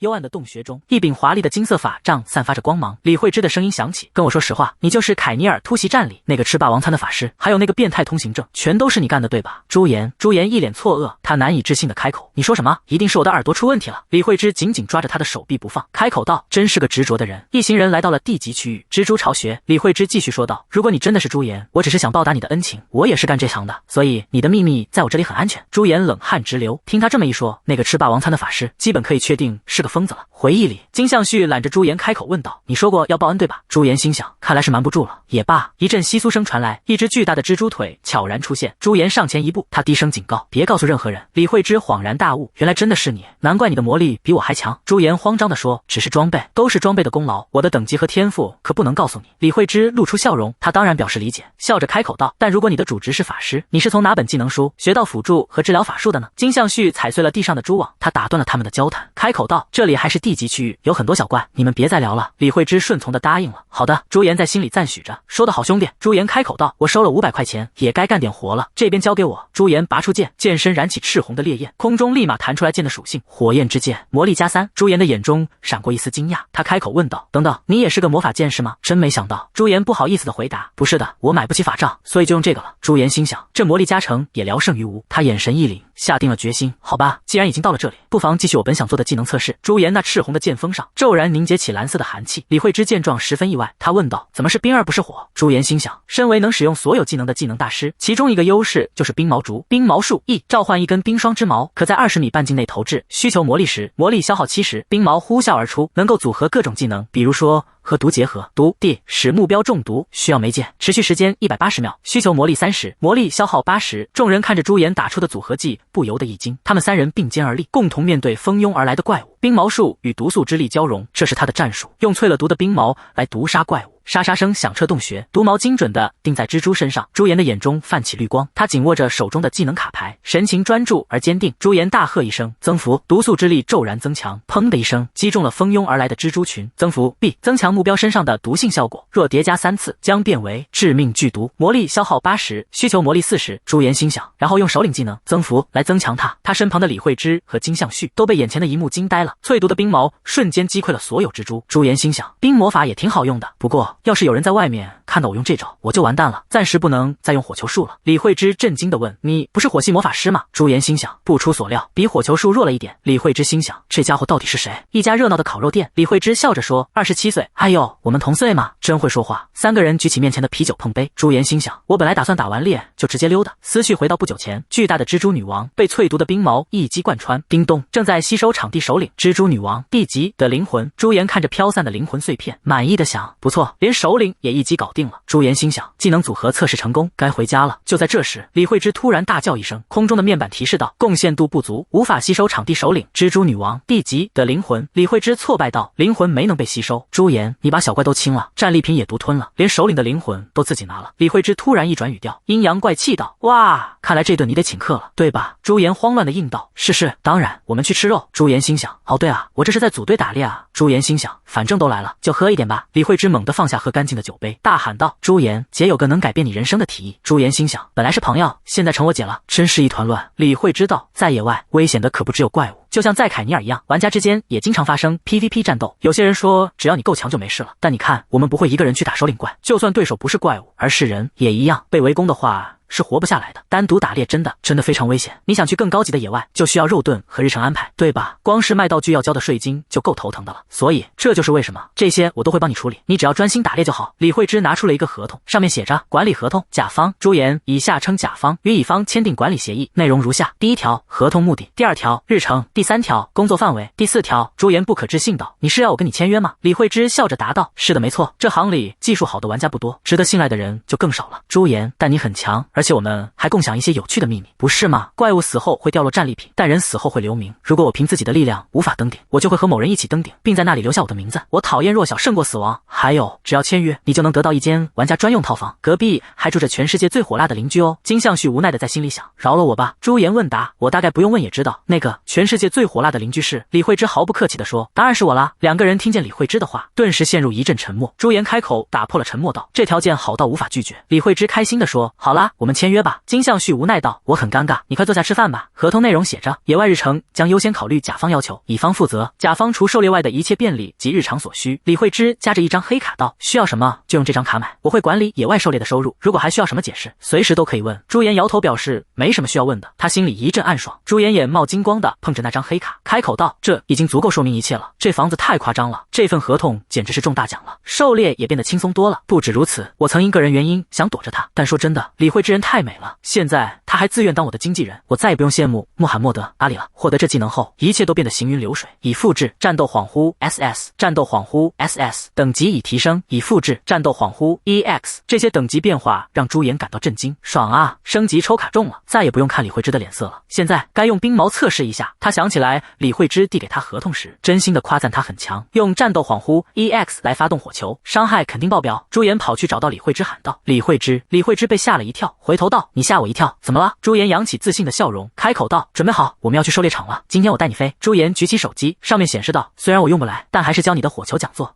李慧芝摩拳擦掌，看起来已经做足了准备。金相旭37级开口问道，我们三个人真的要去 C 级狩猎场吗？李慧芝36级开心的说道，拜托，这有什么大不了的，我们一直想至少试一次。金相旭道，呵呵，反正 C 级的推荐等级是31到40级。朱颜15级自信道，没问题哥。金相旭腹诽道，我最担心的就是你。李慧芝开口道，根据队伍人数和职业配置，实际推荐等级会有很大变化。朱颜自信的说，没问题，我有个计划，我会帮你们把所有经验值都包了。朱颜心想，只要我有血战 EX 就没问题了。C 级狩猎场，月月山森林保护区，这里以会移动的植物型怪物而臭名昭著。这里是曾经的森林保护区，有很多变异的树木，你必须至少带2个 AOE 伤害输出者。朱颜心想，但今天慧芝大概不需要出手了。朱颜一招火球术，打的这些变异树木节节败退。他心想，对付树妖用火攻是理所当然的。火球术特有特性，强化 E 技能效果加10。朱颜洋洋得意的想，连我的特有特性都在为今天的庆典喝彩呢，就先只复制血战这一个增益吧，得留意一下能力值的变化，以防万一。我还复制了一些备用技能，而且我也该测试一下，能不能用随身摄像头复制血战 EX。 朱颜大喝一声，爆裂，四周的怪物顿时发出噼里啪啦的响声，像天空中绚烂的烟花那般。朱颜心想，用华丽的魔弹技能收尾，还触发了额外效果，现在能复制的技能总数增加到5个了。李慧芝有些无语的看了他一眼，朱颜大笑道，现在的我是无敌的，都去死吧。他心想，说真的，我今天未免也太帅了吧。金相旭和李慧芝吐槽道，原来这就是所谓的心理变态啊。朱颜的指尖凝结成一个巨大的火球，墨镜人看着这一切，默默地扶住耳机，监控室内，以确认目标，技能和外貌与心理变态一致。这才过了多久，他们就找上门了。飞刀扎在屏幕上，发出碎裂的声音。看来他们真是活腻了。既然你们是来送死的，我至少也得成全你们。金发男子恶狠狠地说道。另一边又是一招火球术，四周再次陷入爆炸。朱颜满意的看着地上的战利品，他开心地说道，哇，我的等级暴涨啊。他的等级很快从15级变成了17级。在搜索战利品时，朱颜拨开烧焦的树木，看见树木后面藏着一个金属制品，他疑惑地问，这是什么？是道具吗？随着那个看着像金属制品的东西被朱颜拽了出来，他的脸色骤然一变。随后朱颜发出了一阵惊吓声，二人听见动静后飞快跑到朱颜身边。李慧芝焦急地问，怎么了？发生什么事了？朱颜跌坐在地上，结结巴巴地说，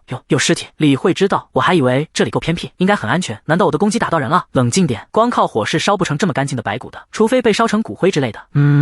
身上没有像样的防具或武器，他们不可能空手来到这里，大概是被 PK 后东西被抢光了，我来联系回收小队。朱颜意外道，你倒是挺冷静的。李慧芝解释道，在野外杀人是家常便饭，很难区分是意外还是谋杀，所以凶手也很难抓。朱颜不禁一愣，开口问道，连你这么强的人也被人 PK 过吗？李慧芝自信答道，那当然，而且还是被队友。李慧芝回忆道，我们正在打猎，他们突然想从背后偷袭我。这句话让朱颜惊出了一身冷汗。李慧芝道，跟怪物战斗的时候很容易分清敌我，至少他们永远是我的敌人，但人就不一样了，你永远不知道什么时候会有人突然翻脸，然后抢走你身上的东西。而且老实说，我长得挺漂亮的，对吧？朱颜被李慧芝话锋一转，打了个措手不及。开口问道：“怎么突然说这个？”李慧芝话锋一转，继续道：“就这么说吧，那些攻击我的人可不只是想抢我的道具，那是我第一次杀人。”金相旭沉默地听着，没有出声打断。李慧芝继续说道：“那种垃圾根本就是自己跑来送死的，所以后遗症也没我想的那么严重。总之，小心点，野外有很多疯子，危险的时候就躲在我后面。”朱颜心想，总不能说出我的平均体能数值超过35吧？真尴尬。朱颜开口道：“老实说，我觉得现在就连凯尼尔都打不过我。属性：力量25，敏捷29，体力32，魔力34。”李慧知道，哈哈，好吧，至少我佩服你的自信。朱颜说：“我是认真的。”这时，一个球形物体滚到了朱颜的脚边。朱颜疑惑地看着那个东西，费洛蒙炸弹 B， 充满费洛蒙的炸弹，可在10米加魔力值1米的半径范围内施加。诱惑 B， 效果持续时间180秒，如果魔力超过70，同时施加麻痹 B， 效果如果魔力超过120，施加晕眩 A， 效果所需魔力30，魔力消耗551。就在这时，三人身边突然轰的一声，烟雾散去，三人震惊地看向身后，许多怪物一拥而上。李慧芝大叫一声：“是怪物潮！现在先躲我后面！”朱颜脚步后撤，做出起跑的准备动作，随后以迅雷不及掩耳之势冲了出去。金相旭大喊道：“等等！”朱颜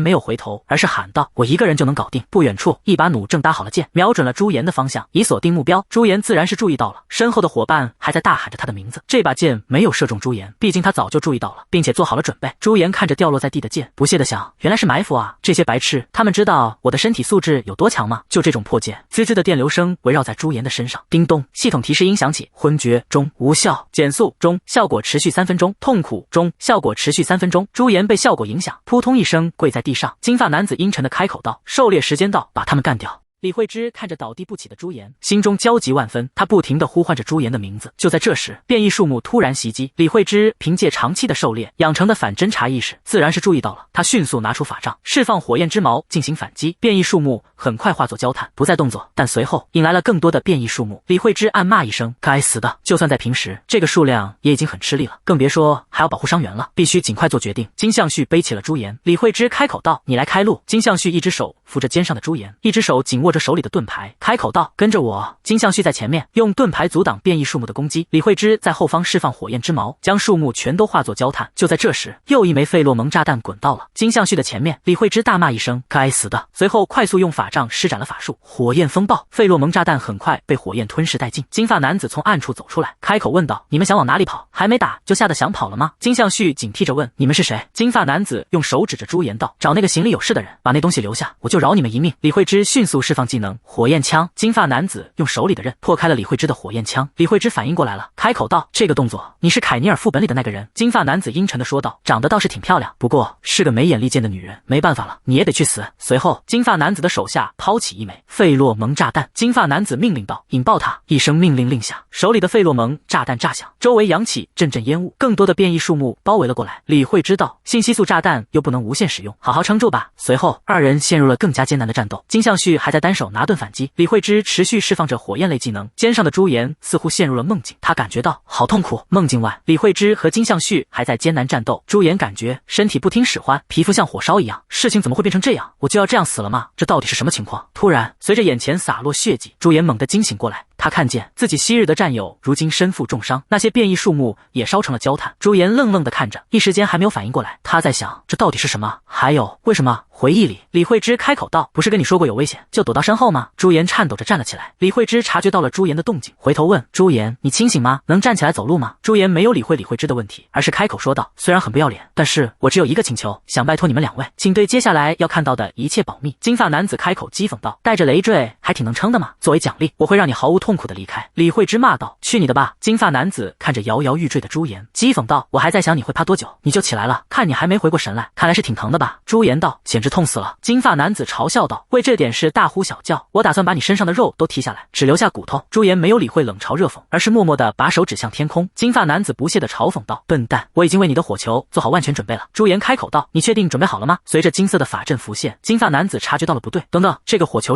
不是火球？拿走了穆罕默德阿里戒指的法师，难道是？朱颜冷漠地降下手指，释放技能流星雨，顿时一阵阵金光乍现，化作流星攻击着。金发男子反应过来，上前冲锋，心里暗骂着：疯子，这样连自己的同伴都会遭殃的吧？他是想同归于尽吗？狗崽子！朱颜吟诵着，血之狂暴。一阵激烈的交锋后，地面上留下了一道道痕迹，还有金发男子破碎的刀刃。李慧芝和金相旭愣愣地看着朱颜，身形不稳，扑通一声倒在地上，大喊着得救了。他心想，要不是有传送，就死定了。时间回溯回狩猎前，朱颜纠结道，该设置什么呢？已经过了12点，应该有4个空位了。复制了战斗狂乱，火球术和爆炸，那只剩1个空位了。他看着手机上的界面，射箭射中光头大叔后传送逃跑的人，路过的荆棘先生30岁。他突然灵光乍现道，也不是说对狩猎没自信，只是以防万一嘛，人总得有个保险，对吧？叮咚，系统提示道，传送固有特性标记，对随机对象施加标记，施展技能时，该对象将与施展者一同移动，需要魔力30，消耗法力100。朱颜道，疯了吧，这不就是群体传送吗？叮咚，系统提示道，契约战斗传送。朱颜兴奋的手舞足蹈，连额外空位奖励都触发了。今天是我生日吗？时间来到现在，朱颜开口道，详细情况我之后再解释。李慧知道，事已至此，就把那些傻瓜掉落的道具回收吧。山上的众人还在手舞足蹈，山下的人不明所以，他们议论纷纷道，什么？这里发生了什么？疯了！看看这坑的大小。朱颜欲哭无泪的想，还以为拳王阿里来过呢，虽然保住了小命，但现在被发现也只是时间问题了。真的完蛋了！叮咚，系统提示音响起，已达到20级，固有特性子特性5已解锁，子特性5技能储存已激活。时间来到狩猎后，李慧芝和金相旭已经解除了狩猎状态，2个人坐在朱颜对面。李慧芝开口问道，技能大师。朱颜开口解释道，是一个可以复制并使用所有技能的 EX 级职业。李慧芝惊讶道，所以你才能使用治疗、输出和增益技能，我的技能也行吗？朱颜道，这是当然。李慧芝再次不可置信地问，金相旭的技能也可以吗？朱颜答道，虽然可以，但我没有装备，所以当坦克有点。李慧芝好似挖到宝贝一样，眼冒金光的看着朱颜说，那还说得通吗？那你能复制多少技能？朱颜说，这之外的细节是秘密，引得李慧芝一阵不满。金相旭打断道，好了，言归正传，你知道攻击我们的那帮人是谁吗？朱颜分析道，大概和凯尼尔讨伐战时的是同一帮人。李慧芝开口道，我有个怀疑的地方。金相旭问，你觉得是哪里？李慧芝说道，攻略者工会，你应该也听说过吧，那个专门搜集首领队的故事。朱颜道，是啊，我也遇到过他们。李慧芝继续说道，不久前有个工会向我们提出了招募邀请，条件是给我们一个首领队，就是攻略者工会。朱颜提问，那帮搞 PK 的和那里有什么关系？李慧芝解释道，这次从攻击者们身上回收的物品中有好几件是首领级的，首领级物品的掉落率很低，所以不太可能有2股或以上的势力在收集他们。这是一个分支遍布全球的组织，神秘到没人知道首领是谁，你已经惹上他们了，得小心点。会议结束后，朱颜瘫倒在床上，他心想，说真的，我惹了太多事，我的身份都快暴露了，在那之前，为了变得哪怕强一点点，我也只能依靠提升技能等级了。叮咚，系统提示音响起，持有 SP30000，我一直勤奋地做每日任务，所以攒了不少 SP， 即使我得低调一阵子，导致每日任务难做， SP 也需要持续获取。叮咚，已使用15000点 SP， 独有特性副特性 C 等级提升，被动收入等级4，每24小时在0点获得1000 SP， 真希望我能躺着就赚到大把的 SP 啊！至于剩下的点数，就奖励给这次事件中贡献最大的技能吧。叮咚，已使用25000点 SP， 独有特性副特性2等级提升。叮咚，为复制的技能，自动寻找一个随机的独有特性 D 级，可从2个特性中选择一个赋予。恭喜，你现在是等级3了。朱颜看着面板变化，兴奋地想，光是获得1级特性就已经极大的提升了效率，那 D 级的会有多厉害呢？朱颜开口召唤道，副特性窗口，心想，然后是重头戏，独有特性副特性5，技能储存等级1，消耗1次复制充能来储存一个技能，已储存的技能会一直保持特性赋予和充能次数效果，直到被另一个技能替换。储存一个新技能将消耗1次复制充能，且充能次数效果不适用。朱颜看着面板，心想，要是这个早点出来，我就能永久储存战斗出神 EX 了。从视频里复制的技能只保留了现有的等级，要储存的技能已经决定了。叮咚，使用1次技能复制充能，储存抗变性 A， 正在应用增幅 D 效果，增加一个 F 级选项。朱颜道，一旦复制就能永久使用的储存空间。好了，决定了，抗变性、辉煌全能、战斗出神，通过随机抽取来升级这些技能，直到他们通过复制升级，在低调行事的同时，让我们舒舒服服的休息几天吧。曾几何时，我也是这么想的。穆罕默德·阿尔开口道，很高兴见到你，朋友，这是我们第一次见面，对吧？朱颜震惊道，你怎么会出现在这里？朱颜回忆道，就在我准备低调的时候，来了一位访客，所以我出去看看。穆罕默德·阿尔微笑的看着出来的朱颜，朱颜顿时石化当场，真没想到穆罕默德·阿里会再次召唤我。穆罕默德·阿尔开口道，我听说你这次闹出了个大乱子，我已经处理好了，所以关于凯尼尔之战的法师以及心理变态的谣言不会传出去。是你？朱颜震惊的开口道，真的吗？谢谢你。李慧芝打断道，谢谢，但你有什么事吗？穆罕默德·阿尔道，不必如此戒备，我只是想知道我朋友的想法。李慧芝疑惑道，我的想法？穆罕默德·阿尔道，攻击你的人是一个名为突袭者的全球性工会。李慧芝了然，果然是他们。穆罕默德·阿尔道，巧合的是，突袭者工会已经与我开战了，多亏了这一点，我收到了一些相当有趣的情报。他们目前正在昆池岩度假村滑雪场秘密集会，去寻找突袭者首领藏起来的宝藏。李慧芝问道：“你告诉我这么重要的事，有什么理由？你自己不能动手吗？”穆罕默德·阿尔道：“我很抱歉，不能直接帮忙，但是除了像这种小规模的友好聚会，我的行动会引起太多的注意。”助理提醒道：“是时候赴下一个约会了，你得快点动身了。”穆罕默德·阿尔无奈道：“真是的，为什么美好的时光总是这么快就结束了呢？下次我希望能更悠闲的聊聊要怎么利用这个情报，由你决定。朱颜，是要一起消灭敌人，还是先顾好你自己的安全？我希望能通过你的选择，听到你的答复。”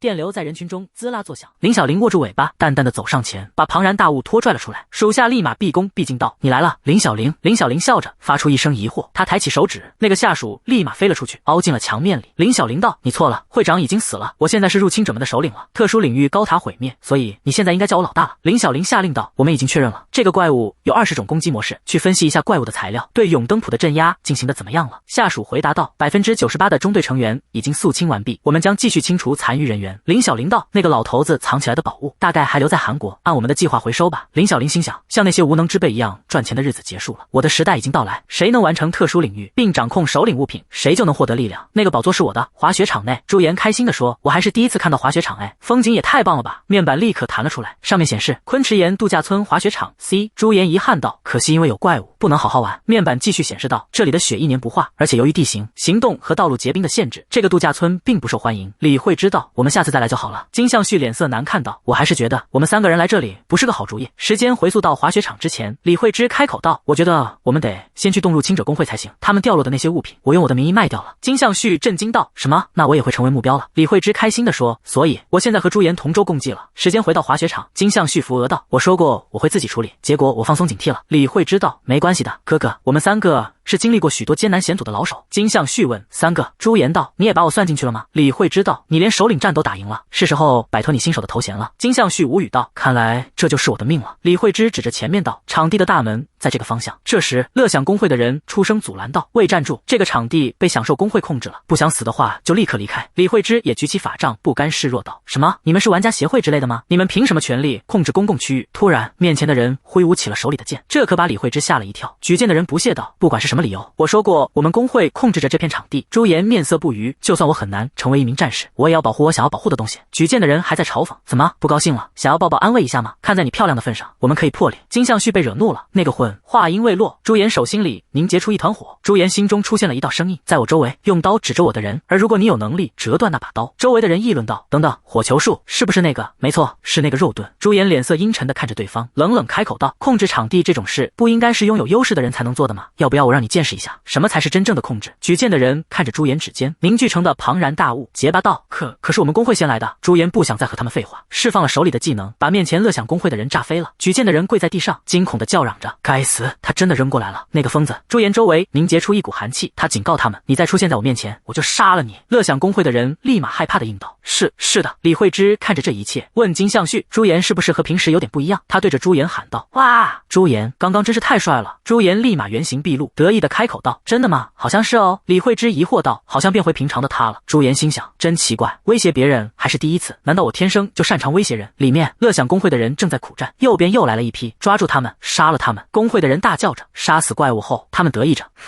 幸好不用跟别人分了，我们早就该这么做了。”突然，一股火焰冲着他们飞来，乐享工会的人叫嚷着躲过。什么？那家伙是谁？释放火焰的人身着白色斗篷，他是袭击者的人，他手上还维持着释放技能的动作，开口道：“我当然是来打猎的。”乐享工会的人愤怒地说：“你在外面没听到吗？这里现在是我们工会的地盘。”袭击者狡猾地笑了。乐享工会的人还在开口：“快走吧，我们这里40级的人多的是，别浪费时间了，外面狩猎场多的是。”袭击者掀开帽子，开口道：“我们倒要看看谁能把谁赶走。”紧接着，袭击者身后的人冲着乐享工会发动了攻击。乐享工会的人被打了个措手不及：“你们这群疯子，快躲开！”他们被袭击者的人打得惨叫连连。袭击者看着他们，开口道：“那么多没用的东西。”下属道：“抱歉，我之前不知道，说是乐享工会的地盘。”袭击者开口道：“我会下令分成搜索组和清理组，以免受到干扰。我们要去那里，狩猎场最深最高的地方，我们得找到仿制手镯才行。”金相旭开口道：“虽然进来了，但得想想下一步计划了。袭击者那边不会像我们这样人少，所以先发制人至关重要。那你打算怎么区分乐享工会和袭击者呢？”朱颜开口道：“那些人，他们的目标是寻宝，对吧？那他们就不会在意怪物的经验值。所以我的意思是，正在狩猎的人察觉到了不对劲，他回过头，惊恐地发现怪物朝向着他们袭来，引来怪物潮的幕后黑手。朱颜笑着感慨道：“真是壮观啊！壮观！你们用的费洛蒙炸弹技能被反噬的滋味，就像死亡一样吧？”金相旭道：“我们还不确定他们是不是袭击者。”朱颜反驳道：“不对，如果他们不避开怪物潮，那就只有2种可能，要么是准备来刷经验值的队伍，要么就是有值得冒这个险的重要事情。”李慧知道，从那些人使用的技能来看，全都超过了这里的推荐等级。金相旭道：“也就是说，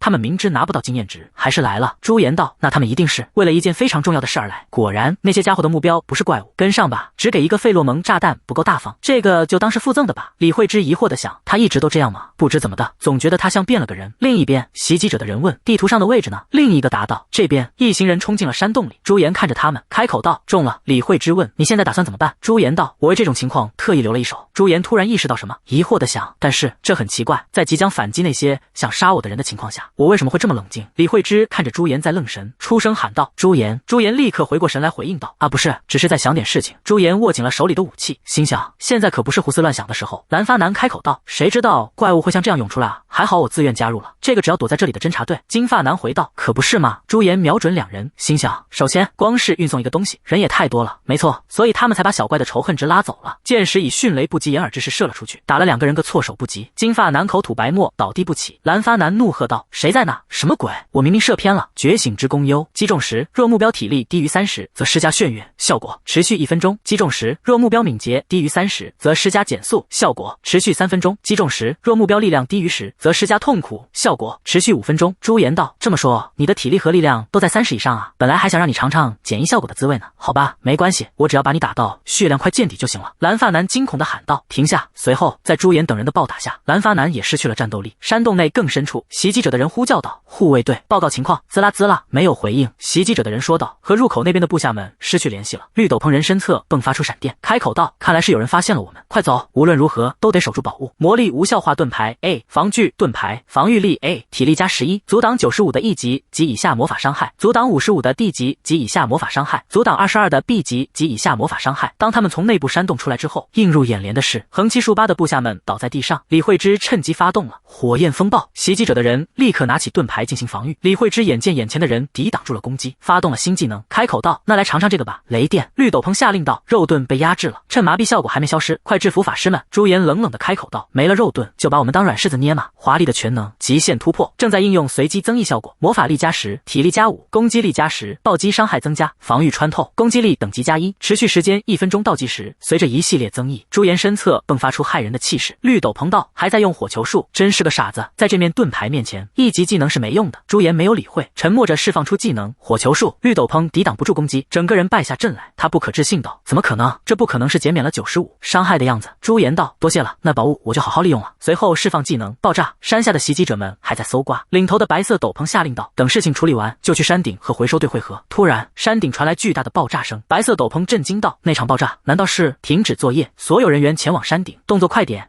朱颜3人开始搜刮他们身上的战利品。朱颜两眼放光的感慨道：“怎么会？每个人身上至少都有一件 BOSS 装备。”李慧芝无奈道：“虽然都很好，但是要处理的东西太多了，有点麻烦。我只是不想让那些家伙发现我们的位置，我只是不希望那些家伙找到我们的位置。”看见金相旭脸红的盯着自己，李慧芝开口道：“那个你不用买了，那个就送你吧。”李慧芝递给朱颜手镯，开口道：“这个给你，这是拟态手镯 SS 级，装备类型为手镯，不计入饰品限制的特殊装备，能复制一件已装备的道具，并复制该道具50的效果。”朱颜满脸震惊，他难以置信地问：“我真的可以收下吗？”李慧芝俏皮地眨了眨眼，他轻松地说道：“反正我们也没有什么值得复制的好道具。”他继续补充说：“如果是拟态型道具，最好给有 SS 级道具的人用，你可是我们队伍的王牌。”朱颜真诚地鞠躬感谢道：“谢谢你。”这不是李慧芝，这是沈李慧芝啊！金相旭开口道：“他说道具分完了就走吧，必须在援军抵达前离开这里。”李慧芝和朱颜应道：“好的。”临走前，朱颜回头，这具身体上似乎有什么东西，是别在胸前的微型记录仪。他眼神变得冰冷，为了以防万一，还是全都销毁吧。他一脚踩碎了记录仪。另一边，林小玲猛地打碎了下属身后的玻璃。林小玲冷冷地开口道：“你刚才说什么？”他一只手撑在桌上，语气充满了威胁：“是我听错了吗？”下属惊恐地跪在地上，身体因为恐惧而站立着，声音颤抖着说道：“会长，我对我的无礼深感抱歉，拟态手镯被偷走了。”林小玲怒不可遏地站起来，他说道：“我派去的可是精英小队，是能击败野外首领的队伍，就这样还是被偷了。”下属惶恐的回应：“阻挡魔物潮的小队活了下来，而派去回收宝物的先遣队则被全灭了。分析幸存者的记录仪后，我们发现了证据，魔物潮是由信息素炸炸弹引发的。画面中几人正抵御着狼群。林小玲问：“那被全灭小队的记录仪呢？”下属颤抖着答：“全都被彻底毁坏了。”听到这话，林小玲眼神里闪过一丝狠毒。首领级道具，是啊，你们当然拿不回来了。林小玲心想，他们用技能和道具转移了战斗录像，甚至还破坏了记录仪，让那片区域无法被分析。下属开口道：“现场有爆炸物的痕迹，所以犯人一定是疯子，一定是他。”林小玲一脚踩在下属头上，他居高临下的命令道：“给我好好分析那家伙，别再犯同样的错误了。下次把手镯带来，而不是他的人头。”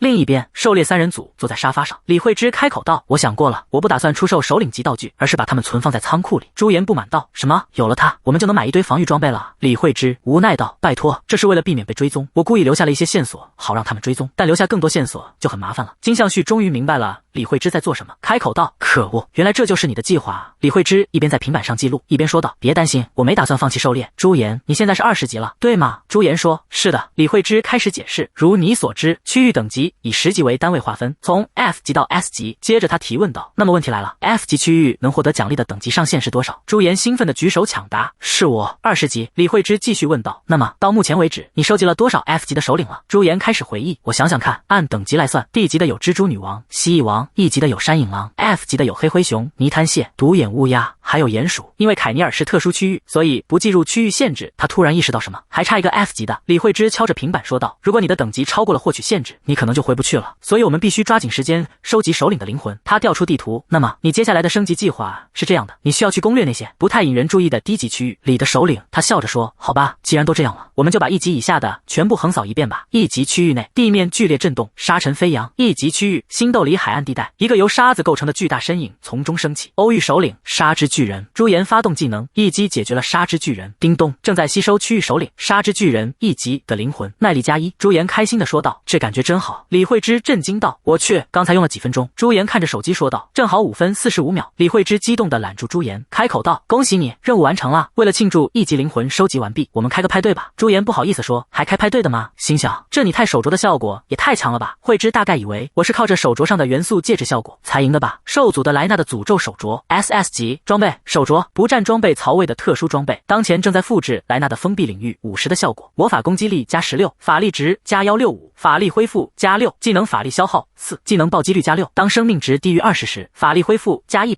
魔法攻击力+16，穿戴时所有属性+35，额外属性效果，物品每件所有属性+5，拥有2件物品，每件所有属性+25，拥有2件。朱颜亲吻着手镯，心想，因为这是按件数施加效果，所有属性总共会增加15点。李慧芝在一旁困惑地看着他，朱颜得意地想着，哈哈哈哈，如果我能这样顺利的升级，我可能很快就会比穆罕默德、阿里还要强。金相絮道，那边好像也有人。朱颜想，差不多该出现一个超赞的 SP 隐藏任务了吧。朱颜倒映在了一片蓝色波纹下，一个有着彩虹色翅膀、银色长发的精灵般的女子，她手捧着一团发光的水球，缓缓地伸出手指指向朱颜。另一边，朱颜激动地看着系统面板，主线任务2：征服1级特殊区域，找到新蔓延瘟疫的根源，消灭威胁地球的入侵者，并净化瘟疫地狱。瘟疫地狱的存在本身就会腐蚀和污染其周围环境，为了地球的和平，请征服该特殊区域。奖励999999 SP 特性升级选择器1，随机技能特性强化券10。朱颜心想，虽然我总有这种感觉，但这出现的时机也太巧了，简直是恶魔般的完美。李慧芝问道，怎么了？你得到什么技能升级之类的东西了吗？朱颜答道，差不多吧，我接到了一个任务，完成了就能提升我的能力。李慧芝疑惑道，任务原来还有 EX 任务这种东西啊。朱颜贪婪地笑着，哇哦，居然有整整100万 SP， 不愧是主线任务。那么那个1级特殊区域出现在哪里？朱颜拿出手机开始查询起来，离这里大概要飞3个小时，那个地区的天气应该是什么零下40度的吗？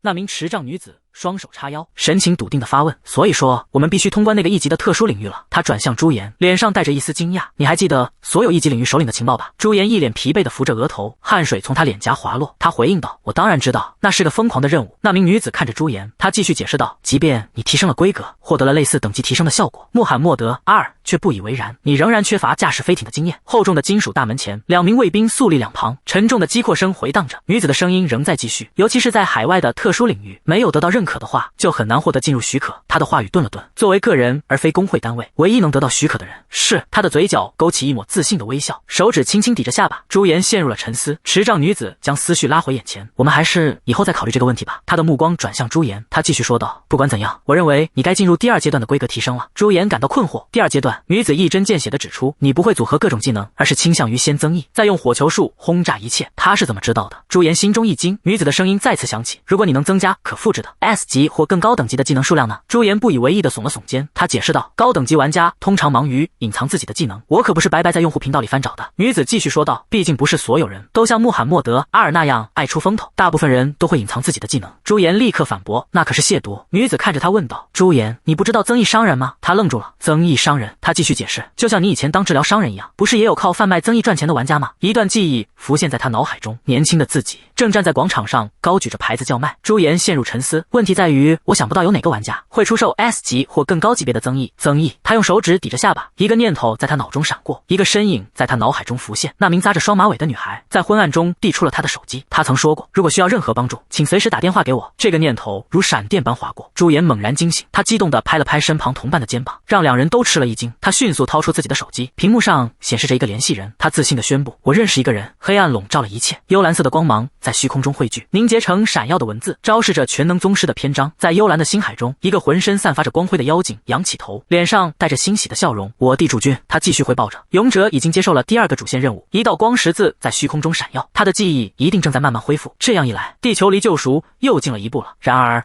他的神情变得复杂，他轻声自语，但是你所渴望的却是别的东西吧？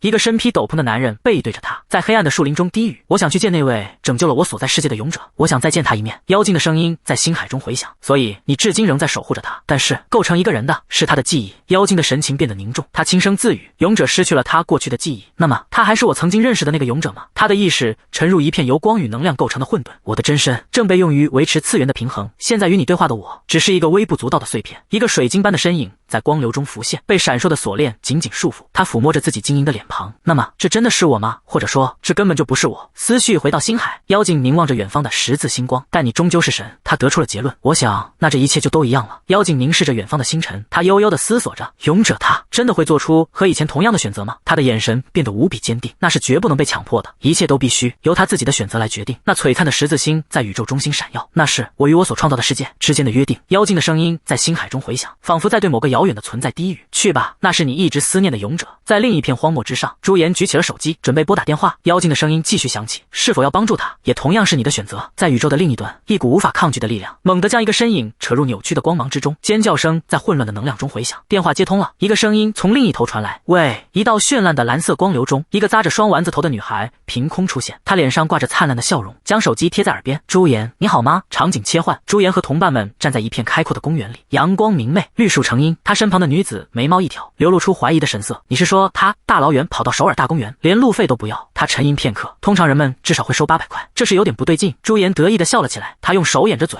那只能说明我太受欢迎了。那个高个男人双手抱胸，语气肯定地说，他绝对很可疑。朱颜无奈地看着他，大哥。突然一个女孩的身影冲了过来，亲热地喊道，哥哥。他一把抱住朱颜的胳膊，带着撒娇的语气说，你太晚打电话给我了。他身旁的女子一脸不悦地看着这一幕，朱颜挠着头，有些尴尬地解释，我这段时间太忙了。女孩凑近他，笑着说，你的脸都红了。那名女子微笑着上前打招呼，你好，我从朱颜那里听说了你很多事，你是 SS 级的增益师吧？那个扎着双丸子头的女孩脸上挂着甜美的微笑，身后却浮现出一只咆哮的猛虎幻影。她对那名红衣女子说道，啊，你就是朱颜哥哥的朋友啊。红衣女子同样笑了起来，她身后出现了一头凶猛的母狮幻象。她回应道，也许我们的关系比那更亲密。朱颜刚想插话，那个管理我的朋友，红衣女子毫不客气的一巴掌拍在她背上，打断了她的话。她转向那个扎着双丸子头的女孩，直截了当的说，就像之前提到的，我们的强化计划需要增益。朱颜在一旁疼得龇牙咧嘴，扎着双丸子头的女孩看着他，脸上露出一丝玩味的笑容。你打算为增益出多少钱呢？红衣女子指了指身旁的壮汉，请和财务经理商量。壮汉把朱颜推到前面，朱颜顿时紧张起来，他结结巴巴地说，我。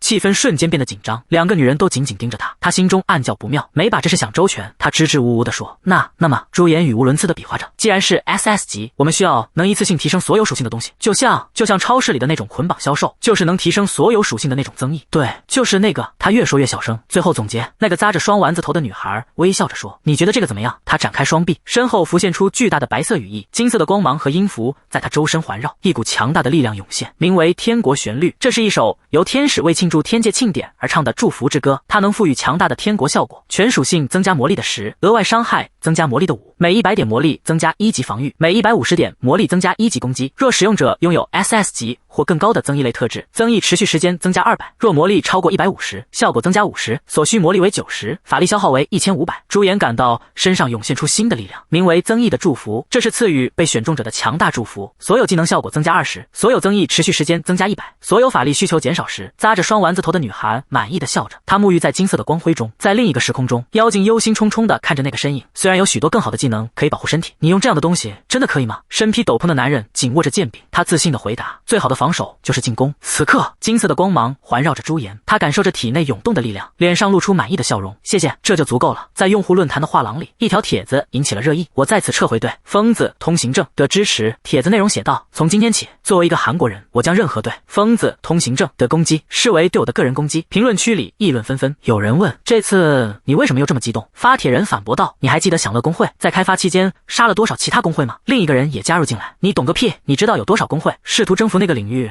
然后失败了吗？发帖人坚持自己的观点，那就是个要么称霸，要么就毁掉整个工会的领域。一个用户分析道：现在根据评价，新手们也来了，但那个领域最初是为工会规模的突袭设计的，他们最终只会在空旷的领域里徘徊，然后被困住。发帖人表示赞同：是啊，光是清理首领就要花这么多功夫，那些什么都不知道的人还在往里走。帖子里的一段视频正在播放，发帖人愤怒地评论道：这些垄断领域的懒惰混蛋，只是想榨取别人的利益，壮大自己的工会。看看这个，他们甚至拍了在白马领域团灭一个工会的视频。评论区再次炸开了锅，一个用户恍然大悟：我明白了，那家伙只是到处兴奋地屠杀所有人。另一个用户感到震惊：天哪，我还那么信任疯子通行证呢？发帖人怨恨地说道：啊，疯子通行证那个混蛋！一个用户提出了一个疯狂的想法：我不太明白现在的情况，但我们能把疯子通行证送到国会去吗？在一级特殊领域地狱瘟疫之地，呼啸的寒风卷起漫天冰雪，平均气温低至-30度。恶劣的天气条件使得长期训练和攻击行动都无法进行。这片广阔的区域很难找到领域首领的踪迹，无数用户在此牺牲。因此，随着时间的推移，国家实施了一项特殊措施。朱颜坐在一块岩石上，他看着手中的虚拟屏幕，自言自语道：要等到领域首领出现吗？朱颜继续思索，当特殊领域经过一定时间后，普通怪物就会开始入侵到领域之外。穿着盔甲的男人蹲下身子，他推测道：也许他们认为只要等着，首领就会出现。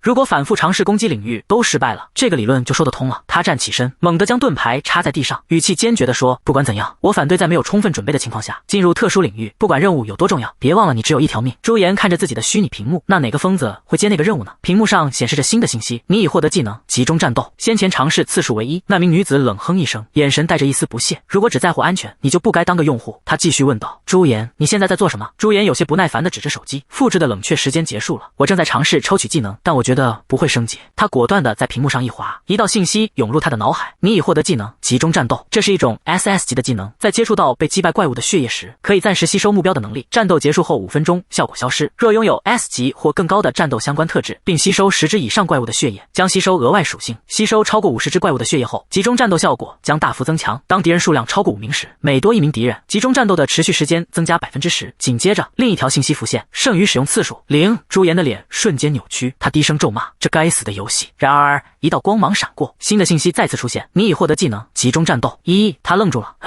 一道光芒闪过，新的信息浮现在朱颜的屏幕上：集中战斗 SS 已升级。他复制了集中战斗 EX。那名身穿盔甲的男人说道：如果要去，至少先让队伍的主力输出提升一下规格。朱颜激动的大喊：我抽到了集中战斗 EX！ 他猛地站起来，几乎要跳起来。我受够了李慧欣的脸了，总觉得这话好像以前说过。女子突然想起，但是我们是外国人，不能进入海外领域。他拿出手机拨通了一个号码。喂，女子在电话里兴奋地回应：哇，真的吗？当然了。朱颜和身后的男人看着他，脸上写满了不安。他继续说道：好的好的，我一定会把这件事也告诉朱颜。他挂断电话，神情变得严肃。我接到了大韩工会李慧欣的紧急电话。他转向同伴，举起法杖宣布：一级特殊领域地狱瘟疫之地现已对外国人开放，法师优先，突击队正在招募中。他俏皮地眨了眨眼，比了个胜利的手势。朱颜和那名壮汉看着他，都一脸不悦。朱颜看着远处争执的两人，心中思忖：他们说优先考虑法师，现在却都瞪着我这个治疗师。他轻啧一声，手指在虚拟屏幕上一点，新的信息浮现：集中战斗 EX 已保存在技能仓库中，我想是时候用它了。幽蓝色的光芒再次汇聚，凝结成闪耀的文字：全能宗师。一间巨大的音乐厅里，观众席上坐满了模糊的人影，大厅里一片嘈杂。朱颜看着这景象，不由得感叹：哇，他们包下了整个音乐厅。他身旁的女子笑着解释道：这些成员都是精英，不再需要任何能力测试，所以我认为没有必要再像以前那样在领域里开会了。朱颜转过头，低声对他说道：但是你当时什么也没做，他们为什么叫你？他脚边一个声音响起：你知道一个 S 级用户被动摇了吗？一个男人从下方走上台阶，那个女人捏住朱颜的脸说道：你好。那名站在舞台上的男人神情星自信的自我介绍：“我是地狱瘟疫之地的突袭队长李慧星。”他继续宣布，突袭计划在10天后进行，一旦生存所需的物资准备就绪，我们将立即出发。你们是从天空岛精心挑选出来的最优秀的突袭成员，相信我的指挥，展现你们真正的实力，我们将一同征服地狱瘟疫之地。观众席上响起稀稀拉拉的掌声，朱颜也跟着拍了拍手。李慧星站在舞台上，环顾着台下的观众，他说道：“在分享我们要征服的领域信息之前，让我们花点时间简单的介绍一下自己。”朱颜愣了一下，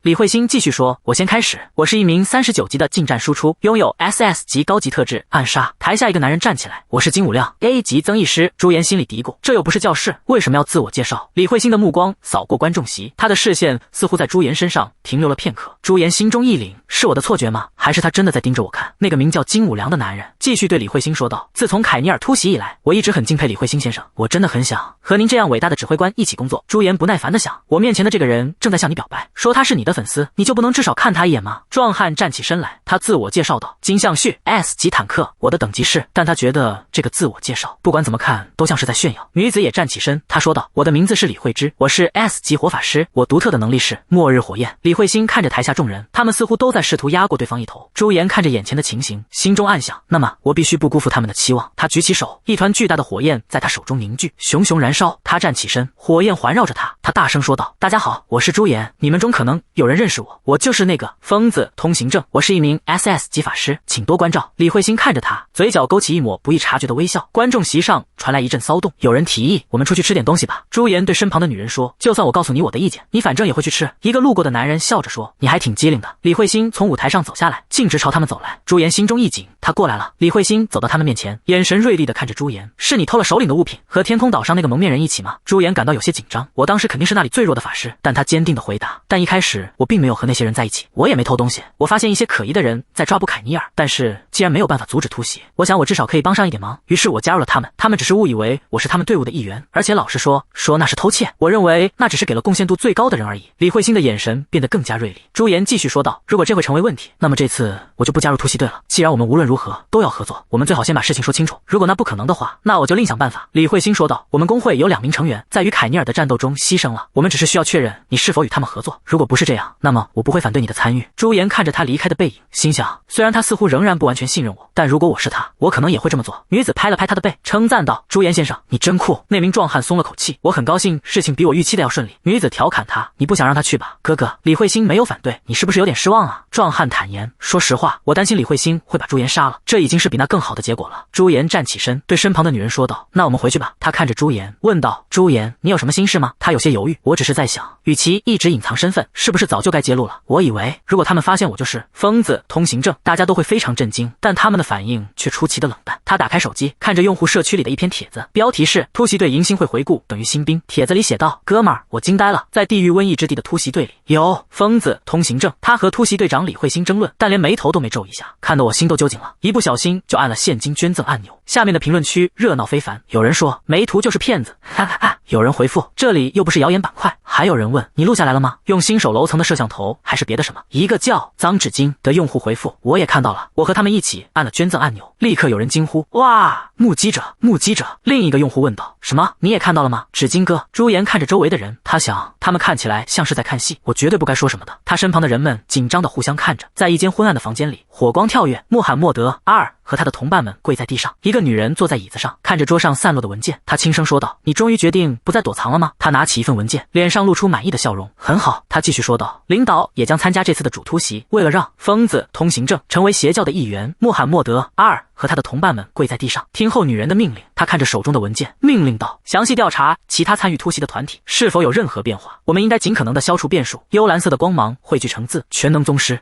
白雪覆盖了整个城镇，寂静中传来隐约的嘈杂，人们的身影在风雪中穿行。朱颜的旅程长达1个小时的飞机，又加上1个小时的巴士，他终于抵达了这处海外的攻略地点。他踏入刺骨的严寒之中，呼出的气息瞬间凝结成白雾。他的第一个感想是这里冷得要命，他不受控制的打着寒战，整个身体都在颤抖。一个念头突然闪过，要是扔几个火球术，不就会暖和起来了吗？旁边的人轻笑出声，哈哈，开什么玩笑？朱颜却完全没有开玩笑的意思。这时一阵脚步声传来，踩在雪地上发出咯吱的声响。一个老人向他走来，他开口说道：“这里原本没有这么冷。”老人继续解释着，这里受到了特殊领域的影响，所以才会出现这种异常天气，而且这种气候污染正在逐渐扩散，像这样的鬼城也越来越多。冷风呼啸着穿过空旷的街道，老人突然深深地弯下腰，他的声音充满恳切：“你是我们唯一的希望，拜托了，请消灭这片瘟疫之地。”朱颜一时不知如何应对，他稍作迟疑，然后说道：“别担心。”就在此时，一个脚步声踩在雪上，一道清亮的声音响起：“我们应神的召唤而来，为的是拯救你们。”一群身穿白色兜帽长袍的人出现了，为首的金发女子双手交叠，脸上带着自信的微笑。她再次开口：“请相信我们。”朱颜的思绪回到了这个名为真理教团的组织，一个由神圣属性能力者组成的工会。他记得这个组织一开始只会用些廉价又没用的技能，不过是个聚集了少数信徒的小团体，但因为一个人的出现，他们的势力迅速壮大。朱颜微微侧过头，他想起来了，没错，一个某天突然出现的奇迹治疗师，推测是 S 级或更高级别的存在。领头的金发女子是圣女，她脸上带着温和的微笑。李慧芝的眼中闪烁着惊叹，她向朱颜感叹道：“原来她就是传闻中的那位真理教团圣。”朱颜的脑海中灵光一闪，他猛然想起是那个邪教徒。他的话音未落，李慧芝便愤怒地揪住他的衣领。一位长发男子从教团人群中走出，他轻声笑道：“哈哈，你这只还没经历过奇迹的迷途羔羊。”他将手放在胸前，继续说道：“主也爱着像你这样的人。”长发男子向他们告别：“在领域进化之前，我们需要休息，所以我们先走了。”说完，他带着真理教团的成员们转身离开，他们的身影消失在风雪中，其余的人们站在原地。刺骨的寒风吹过，李慧芝猛地捂住朱颜的嘴，他低声怒斥：“未管好你的嘴！”朱颜挣扎着反驳：“可我说的是实话。”金相旭在一旁开口：“他说的倒也没错。”一个身穿白色外套的银发男人开口了：“真理教团聚集信徒并榨取他们的事迹，是人尽皆知的故事。”他用手指轻点着下巴。不过圣女为何会待在这种地方，倒是个谜。朱颜看着这个男人，有些意外。一个穿着黄色夹克的男人走上前来，他主动开口：“很高兴见到你，我是作为第2部队加入的攻略者工会攻略队长，我是大韩工会的攻略队长李慧欣。”银发的攻略队长回应道：“我听说不久前在凯内尔战场发生了不幸的事件，在首领攻略战前，我们想避免不必要的冲突。”他端着酒杯对众人说道：“所以最好是各工会按照自己的策略行动。”他的眼神变得锐利，只要我们不越界，也不惹麻烦就行。朱颜在一旁默默地看着他们，各个工会的人群在雪地中散开，他们各自走向不同的方向。银发攻略队长和他的队员们转身离去，他们的背影消失在风雪里。李慧芝站在朱颜身边，他双手抱胸，语气中透着明显的不快：“我事先就听说了，攻略者会参加这次行动，但这真是麻烦透了。”他严肃地叮嘱道：“这里是公共区域，他们应该不会做什么出格的事，但还是要小心，绝对不要单独行动。”大韩工会的攻略队长李慧欣向队员们下达指令：“既然有3支队伍同时攻击这个领域，我们就必须尽快找到并击败首领。”他转身面向众人：“我们先整理行装，然后立刻开始简报。”区域攻略当天，一道巨大的蓝色光柱刺破黑暗，矗立在众人面前。一位身穿铠甲的队长站在光柱前，他下达最后的指令：“进入前做最后的装备检查。”队员们齐声回应：“是。”队长再次确认：“如果准备好了。”队长下达了最后的命令：“我们走。”他带领着队员们走进了那道蓝色的光柱，周围的景象瞬间变换，他们来到一片被猩红色笼罩的黑暗之中。一名队员环顾四周，他低声说道：“就是这里，这就是传说中的地狱瘟疫之地。”狂风呼啸，卷起漫天紫雪，风雪的尽头隐约出现了一群黑影。一名队员疑惑地问道：“那是什么？是比我们先进来的能力者吗？”另一名女队员立刻否定：“不可能。”一个队员突然出声提醒：“这片领域的传送地点是随机的。”他的话音刚落，风雪中猛然冲出一道黑影，是骑着骸骨战马的骷髅骑士。有人惊恐地大喊：“不死族！”队伍中的弓箭手立刻还击，无数长箭破空而出，精准地射向冲来的敌人。密集的毛阵瞬间成型，嘶吼声中，不死族大军如潮水般涌来。前排的盾战士大声提醒：“这些家伙虽然身体脆弱，但所有属性点都加在了攻击力上。”他举起盾牌，艰难地抵挡着敌人的攻击。队长大喊：“撑住！”盾战士咬牙坚持，却发现这些不死族根本杀不死。为什么他们还不死？队长急忙下令：“他们的头，攻击他们的头！”一个队员惊呼：“太疯狂了！食尸鬼也从那里涌出来了！”默默，团队围着篝火休息，周围环绕着不死生物的尸体。操！一个声音在黑暗中喃喃自语：“我想念天空岛。”另一个人疲惫地补充道。船长叹了口气：“这很难。”李慧芝手里拿着一瓶药水：“我很高兴我带了很多法力药水。对了。”李慧芝坐了起来，脸上写满了疲惫。“大家检查一下你的团队成员。”队长回答说：“我的意思是，李慧芝拥有适合对付多个敌人的技能，所以这是有道理的。”还有人插话道：“但是朱颜，你为什么表现得沾沾自喜？”朱颜仍然戴着棕色兜帽，狡猾地咧嘴一笑，他的眼睛在火光下闪闪发光。他敲击着他的武器，嘴里发出一声满意的嗡嗡声。“我当然是，我也在榨取血战奖励。关于嗜血狂热 EX 技能，通过吸收被击败魔物的血液，可以暂时吸收目标大部分的能力值，这个效果会持续到技能结束。若拥有最高级 SS 级被被动特性，每吸收20个魔物的血液，技能效果增加2。嗜血狂热发动期间，所有能力值增加20。吸收50个魔物的血液后，就能使用嗜血狂热 EX 技能。李慧芝扶着受伤的队友，他回想起过去的一幕，我以前也体验过那种 EX 的快感，但因为那些该死的攻略者没能尽兴。朱颜想起了自己真正的力量，就像被动技能的转化，化为灿烂的力量。如果再加上新获得的天上旋律和祝福增益，天上的祝福让他的魔力值提升到了1500，每150点魔力值，攻击力就会获得一个等级的加成。朱颜自信地勾起嘴角，而且还不止于此。过去我一直忘了，甚至没有意识到，这股强大的力量还有一个很棒的选项，当魔力值超过1500，只会施加 A 级以上的增益，灿烂全能的所有增益效果都只会在 A 级以上生效。一个声音提醒道：“别太得意忘形，落得和上次一样的下场。”朱颜轻松地对队长说：“别这样嘛。”当然啦，老哥，为了以防万一，我甚至复制了之前看到的传送技能。队长站起身，他对队员们说道：“各位请注意听，正如你们所见，这次我们不用火球术来对付不死族，你们也都体验到了，这个领域的安全区极少，而且大部分魔物都是成群行动，所以即便是一场战斗，也会大量消耗武器和道具。我们的目标是击败领域首领，而不是刷经验值，所以我们要尽可能减少资源消耗。”朱颜打了个哈欠，队长继续说道：“所以我们将组织一支侦察队去寻找领域首领的位置，有谁愿意自愿参加吗？”队长的话语在篝火旁回响，空气中一片寂静。李慧芝的目光沉静，朱颜则是一脸期待。队长等待着他们的回应，他的眼神坚定而严肃。时间回到2天前，他们进入了温暖的酒店房间。朱颜舒展着身体，感叹道：“真暖和，我还以为要冻死了。”李慧芝打断了他的放松，他招手道：“过来，现在不是休息的时候，我们需要讨论一下你的技能设置。”朱颜有些疲惫的回应：“是的，是的。”李慧芝坐了下来，她的表情很严肃。“关于你的能力，我已经思考了一段时间，让我先讲个故事。”他开始解释：“通常能力者们很在意他们狩猎的领域概念，即使在低等级时，他们也大多去经验值高的地方。随着等级提升，他们会前往更高等级的领域。”李慧芝继续解释：“例如火属性攻击对木头魔物很强，而物理攻击对金属魔物很弱。能否在领域中发挥自己的技能，是生存的关键。随着领域等级的提升，魔物的特性会变得更加鲜明。”他提起一个例子：“还记得天空岛吗？那里的魔物都擅长飞行。”朱颜想了想，回答道：“近战职业根本碰不到他们。”李慧芝点了点头，这对于没有特定技能的人来说，可能看起来是个劣势，但对其他人来说，可能就是优势。即使你的等级稍有欠缺，但拥有专长意味着，只要有合适的技能设置，你就能成为一个超级克星。他看着朱颜和金相旭，然后说道：“所以。”李慧芝的目光转向朱颜，他继续说道：“多元宇宙允许技能交换的独特特性，意味着你总能带着适合任何领域的技能配置。”朱颜有些得意地哼着小曲，他还给了我飞行技能。他低声自语：“这真是太强大了。”李慧芝继续分析：“地狱瘟疫之地主要是不死族魔物，当然你的基础无属性技能可能仍然有效，但它们并非真正的克制技能。”朱颜不禁感叹：“这真是个奇幻世界。”金相旭则在一旁补充：“并非一直如此。”朱颜陷入了沉思。如果经典的奇幻公式成立，他拿出手机开始搜索，有一个技能我一直在找。李慧芝和金相旭凑过来看向屏幕，屏幕上显示着一个技能：审判之矛。这是一只充满神圣力量的神圣属性长矛，对满足特定条件的目标造成100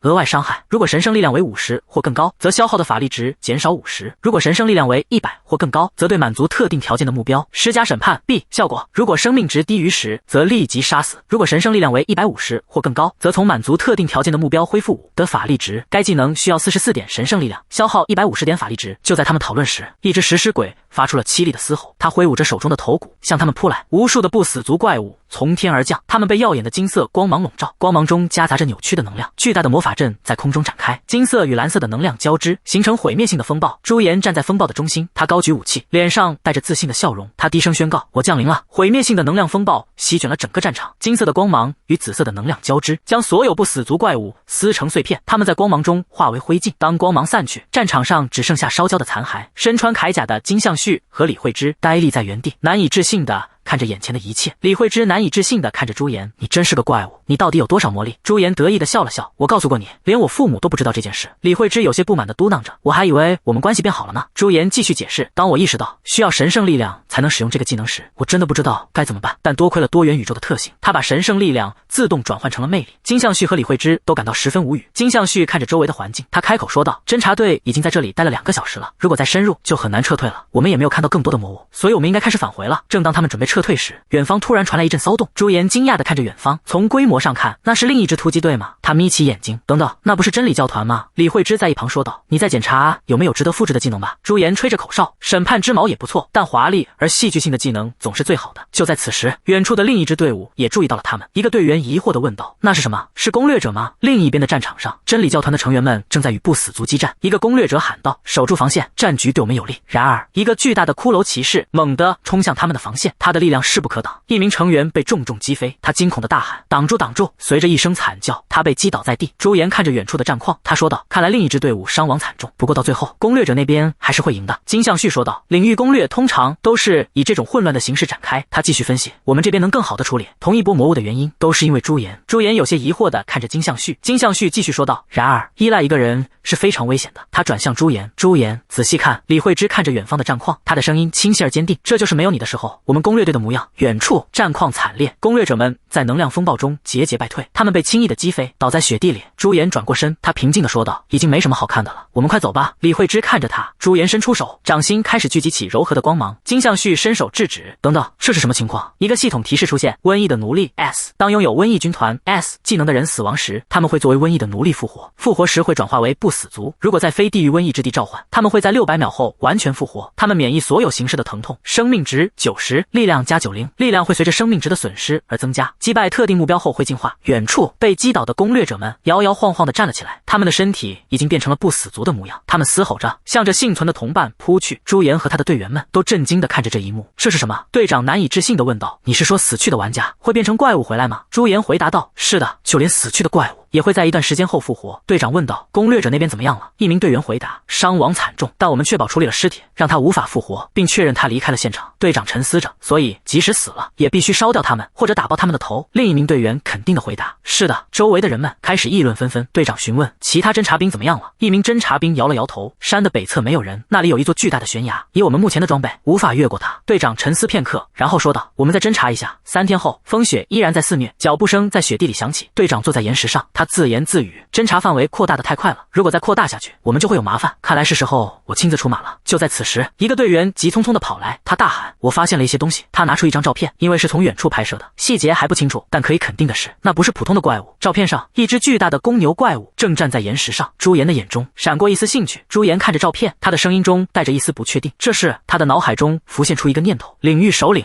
队长挥舞着巨剑迎战冲来的领域首领，他说道：“在所有 SS 级独特特性中，能释放最高攻击力的是嗜血战斗，但它有一个致命的弱点。”朱颜召唤出数个火球，他大喊：“我已经为你们准备好了最后一击！”队长闻言，立刻冲向领域首领。朱颜想要叠加层数，拥有技能的人必须亲自。朱颜的脑海中浮现出之前的讨论，要叠加层数，技能持有者必须对怪物进行最后一击。时间回到5小时前，队长正在向队员们布置战术。我们用随身摄像头录像分析了疑似首领的怪物，多个怪物似乎在服从那个怪物的命令。从他穿着的盔甲来看，推测他有很高的防御力。李慧芝举手提议：“我们让所有远程输出集中火力攻击首领，削弱他的生命值和防御力，怎么样？”队长立刻否决：“我反对。如果我们把所有火力都集中在首领身上，就没有足够的坦克来抵挡小怪。”一名队员急切地问道：“我们不应该在别的攻略队抢走他之前快点行动吗？”队长沉声说道：“安全第一，如果我们死了，甚至可能会被复活成怪物。”那名队员一时语塞。队长看着众人，他沉声说道：“我来对付首领，我会花大约5个小时猎杀普通怪物来叠加层数，然后我们轮流休息，同时保持层数，然后立即开始领域首领攻略。”队长的剑刃划破长空，鲜血飞溅，他独自一人奋战在最前线，这是他一直以来的战斗方式。他站在金色的光芒中，这或许是他的独特特性所允许的唯一生存策略。队长回头看着朱颜，他的眼神中透露出一丝决然。这是我第一次把后背交给别人。朱颜的眼中闪过一道光芒。朱颜看着队长的背影，他轻声说道：“还不算太坏。”他转身面对着涌来的怪物。朱颜双手叉腰，脸上带着兴奋的笑容，他大喊：“这感觉真棒！”层数正在飞速上升，因为审判之矛拥有独特的穿透特性，它能无视护甲，造成稳定的伤害。我肯定会成为这次首领战的 MVP。首领的战利品真是美味啊！朱颜看着脚下被击倒的怪物，他想，反正别人也看不到技能效果。朱颜想，我还是不能让别人太明显的看到我使用了嗜血战斗。他召唤出数个火球，对李慧星说道：“把附近的怪物打成半死。”李慧星立刻行动，他大喊：“队长，那边有3个小怪，你来最后一击！”队长闻言立刻冲上前去，他想，我需要慢慢的叠加层数。很好，看起来很棒。朱颜有些疑惑，怎么突然夸奖我？队长看着朱颜，眼中闪烁着赞许的光芒。朱颜不禁打了个寒战，他想，他为什么用这么油腻的眼神看着我？也许我应该停止帮忙了。他们来到了一处峡谷，队员们正沿着狭窄的通道前进，这里的地形感觉很适合钓鱼，不是吗？根据侦查数据，首领估计就在峡谷里面。队长看着远方，神情凝重。我们担心的现实任务，时间已经不多了。攻略队长，我们将按照预先设定的策略进行，请在这段时间内引开周围的怪物。一名队员回答：“我们会会小心地激怒较弱的怪物，以重置他们的仇恨。队长手持巨剑，眼神坚定。那个首领将被拉到这里，并被击败。远处传来了怪物的嘶吼声。朱颜看着峡谷深处，他低声说道：“是时候出现了。”突然，一阵巨大的咆哮声从峡谷深处传来。朱颜和队员们都警惕地看着前方，一道巨大的身影从黑暗中缓缓走出。队长大喊：“出来了，大家准备好！”巨大的公牛怪物冲向队长，一名队员兴奋地喊道：“他终于出来了！”公牛怪物的眼中闪烁着红光，他低下头，用巨大的犄角猛地冲向队长。他的速度极快，转眼间就冲到了队长面前。一名队员惊恐地说道：“天啊，他为什么这么大？”队长大喊：“我们必须离开压缩区，撤退！”队员们闻言立刻开始后退。队长挥舞着巨剑迎向冲来的公牛怪物。队长惊讶地说道：“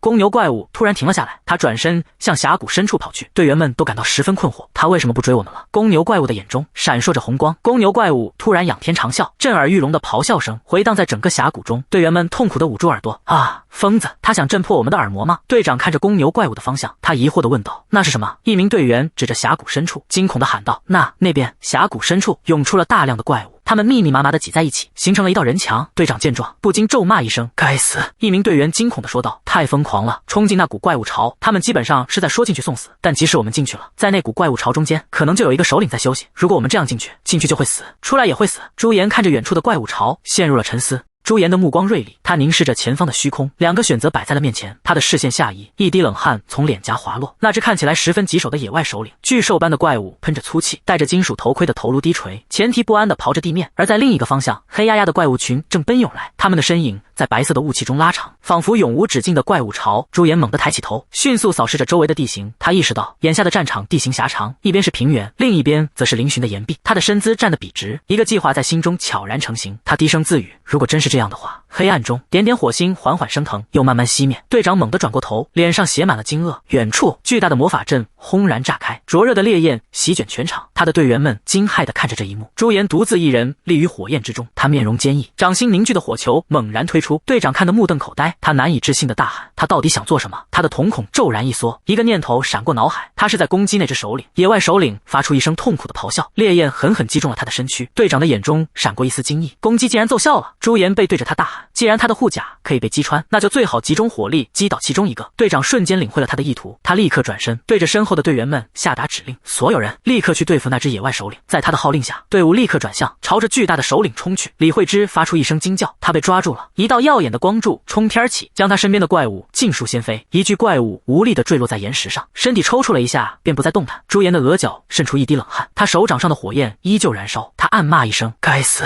野兽组成的阵型，巨大的首领怪物俯视着众人，他血红的双眼充满了杀意。队长紧握着他的剑，他高声喊道：“虽然地点变了，但攻略方法和之前一样。”他继续鼓舞着士气，就算体型更大，也只是个怪物，攻击模式是相同的。他下达了最终指令：肉盾负责牵制岩石区的杂兵，金相旭用盾牌顶住杂兵。一名队员高声喊道：“高敏捷的近战负责吸引首领的仇恨，嘲讽技能随之发动。”首领猛地转过头，血红的眼睛锁定了目标。另一名队员大喊：“引诱首领冲锋！”巨大的野兽随即猛冲过去，一名队员灵巧地闪避开来。朱颜和其他法师看准时机，他大声下令：“他被包围了，倾泻全部火力！”无数魔法阵在空中展开，灼热的法术如暴雨般射出。朱颜的双手向前推出，灼热的火球呼啸而去，弓箭手的箭矢紧随其后，无数攻击如暴雨般倾泻在首领身上，将他庞大的身躯淹没。队长嘴角勾起一抹自信的微笑，他心想：攻击奏效了，只要继续保持这个势头。然而首领猛地抬起头，发出愤怒的咆哮。队长脸上的笑容凝固了，只要我们能继续。野兽张开血盆大口，一股毁灭性的蓝色能量猛然爆发，强大的冲击波瞬间席卷了整个战场。金相旭举着盾牌，他突然察觉到一丝不对劲，什么时候被逼到这么远的地方了？他惊恐地意识到，那个混蛋一直在把我们赶向更宽阔的悬崖。首领猛然发力，巨大的身躯横扫而来，一名队员发出惨叫，被狠狠地击飞出去，坠下了悬崖。野兽再次低下头颅，队长怒骂一声：“该死，又来这一招，快躲开！”他自己却不退反进，迎着野兽的冲势而去。野兽发出震天的咆哮，他猛地撞向队长，巨大的剑身与兽脚猛烈碰撞，队员们发出惊骇的呼喊：“队长！”队长用巨剑奋力顶住，他侧过头大吼：“不会动的首领只是个沙包！”朱颜高举手臂，他跟着大喊：“我现在就用技能！”一道耀眼的光柱自他掌心喷薄而出，光柱狠狠击中了野兽。金色的烈焰瞬间将其吞没。野兽在巨大的冲击下发出了痛苦的咆哮。朱颜的思绪飞速运转，那些怪物大多暴露着脸和脖子，看起来是致命要害。他冷静地分析，你也许会认为那是弱点，但在必须拖住他们的这种情况下，队长的声音突然在他耳边响起，带着一丝狡黠的笑意，那个混蛋的左腿才是弱点，仿佛在印证他的话语。一道毁灭性的光柱从天而降，狠狠地砸在野兽的左腿上，灼热的能量瞬间爆发，吞噬了他庞大的身躯。队长在野兽身边灵巧的闪避，他高举巨剑，口中发出震天的怒吼，强大的力量在剑身凝聚，极限突破技能发动了。他冲向野兽，口中大喊着：“朱颜，攻击那条没人注意的腿！”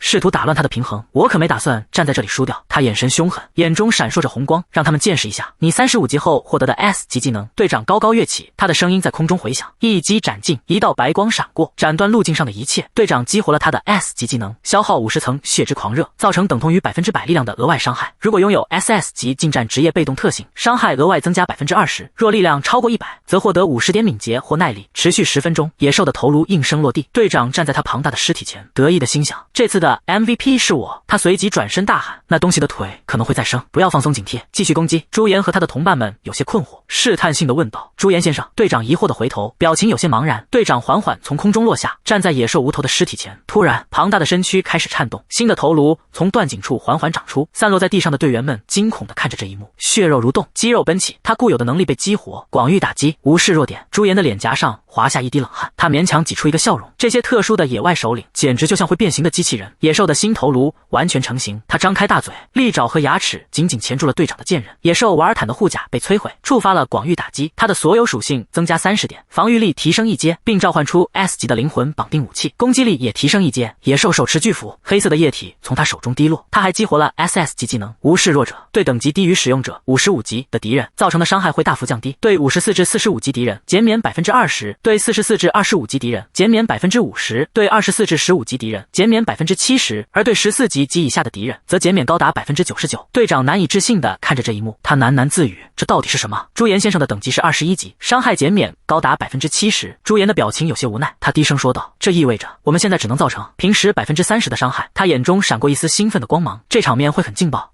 野兽挥舞着巨斧，攻击凶猛异常。队长艰难地抵挡着，他怒吼道：他到底有没有受到伤害？连个划痕都没有。该死！他冷静下来分析，他有减伤被动，加上那条腿，他的机动性变差了。这样的话，要打倒他就更容易了。他立刻下达指令：我们必须攻击另一条腿。队长眼中闪过一丝了然，果然如此。朱颜的掌心凝聚起一团能量，金色的电光噼啪作响。如果是你，他心下了然，我就知道你会想到同样的事。灼热的能量光柱随之射出，狠狠轰击在野兽的另一条腿上，巨大的爆炸将其吞噬。一名队员高声大喊：攻击奏效了，集中火力！朱颜伸出手，眼神平静，他低声自语：果然如此。一个念头在他脑海中盘旋，这真的是结束了吗？野兽高举巨斧，猛地劈下，巨大的斧刃在地面上砸出一道道裂痕，整个山崖都在剧烈颤抖。队长看着这一幕，脸上露出一丝得意的冷笑，他在减少我单腿支撑的空间，简直是自掘坟墓。朱颜的表情却变得凝重，他凝视着山崖下的景象，低声说道：开始了，现在才是真正的第2阶段。队长的剑被野兽生生折断，野兽发出痛苦的嘶吼，巨大的斧刃贯穿了队长的身体，鲜血四溅。队长难以置信地看着这一幕，他心想：疯了！野兽猛地抬起斧头，队长被狠狠地甩了出去，重重地砸在地上，他的身体在地上翻滚，发出一声惨叫。队长和队员们在摇摇欲坠的悬崖上激战，一名队员惊恐地大喊：地面正在崩塌！悬崖下的队员们惊慌失措地四散奔逃，有人高声提醒：悬崖正在变宽，小心！一个队员懊恼地大喊：该死，我早就告诉你们要小心了！野兽咆哮着：至少你得站稳了！李慧芝扶着摇摇欲坠的金相旭，他大声喊道：哥，你那些核心训练都白费了吗？快保持平衡啊！金相旭满头大汗，他反驳道：这跟那个有什么关系？随后李慧芝朝朱颜伸出手，他大喊：朱颜，这边！朱颜却径直从他身边跃下，他手中的剑发出红光。李慧芝惊愕地看着他。朱颜独自一人站在荒芜的峡谷中，他自言自语：每次复制技能都要找上厕所的借口，这种事也做不了几次，这是何等可悲的处境。好吧，那么他盘腿而坐，手指在虚拟屏幕上滑动，我先将已经保存的血之战斗和变形抗性设置为默认。他熟练地操作着，极限突破，天神之拳，增益的祝福，天神之翼，审判之矛，瞬间移动。他有些烦躁地挠了挠头，现在一个个复制都觉得麻烦。一阵光芒闪过，朱颜有些惊讶，激活了3个额外复制。他舔了舔嘴唇，这真是为我大展身手铺好了舞台。该舔什么呢？他兴奋地搓着手。朱颜的身影突然出现在峡谷中，他周身散发着金色的光芒。金相旭和李慧芝惊愕地看着他。飞行技能被激活，朱颜获得了随心飞行的能力。他需要90点魔力，每秒消耗5点法力值。朱颜缓缓升空，他心想：我还在想有没有机会用这个技能呢。那个混蛋！金相旭难以置信地看着朱颜，他竟然在飞。李慧芝惊叹道：太神奇了！朱颜在空中盘旋。他心想，飞行是个效率极低的技能，每分钟要消耗300点法力值。既然现在我的伤害输出降低了，不如用尽所有剩余的法力值来击倒首领。突然，地面再次剧烈震动，李慧芝和金相旭失去了平衡。李慧芝发出一声惊叫，朱颜一把抓住了她。朱颜的表情有些惊讶，他感叹道：“哇，我感觉又活过来了。”李慧芝紧紧抱着朱颜，她感激地说道：“谢谢你。”朱颜有些不知所措，金相旭的脸气得通红，他怒吼道：“喂，你还不快点下来！”朱颜一脸无辜地看着他，试探性地问道：“哥，你也想上来吗？”李慧芝急忙大喊：“哥，你不行，你太重了，会超重的。”金相旭气得咬牙切齿，他看着紧紧抱在一起的两人，狠狠地说道：“你等着，等这件事结束了。”朱颜面带微笑，他平静地回答：“好吧，我们现在该怎么办？”野兽在崩塌的悬崖上疯狂地破坏，朱颜抱着李慧芝在空中灵活地躲避着攻击，金色的能量光芒在他周围闪烁。队长和队员们也在艰难地抵挡着攻击，队长拄着断剑，艰难地支撑着身体。李慧芝看着他，有些疑惑地问道：“你的气息好像比之前弱了。”朱颜解释道：“因为我用了一击斩，几乎耗尽了我所有的血之战斗层数，大部分我能用来补充层数的杂兵都在悬崖下面。”他继续说道：“而且在这种情况下，你的平衡感失调，攻击也无法正常命中，对吧？”李慧芝回答道：“是啊，我们需要一击必杀，但那家伙的魔法防御看起来很高。”他有些不解地问道：“你为什么要想这么多？”朱颜拍了拍胸前的摄像头，他自信地说道：“你不是有更好的东西吗？”李慧芝有些疑惑。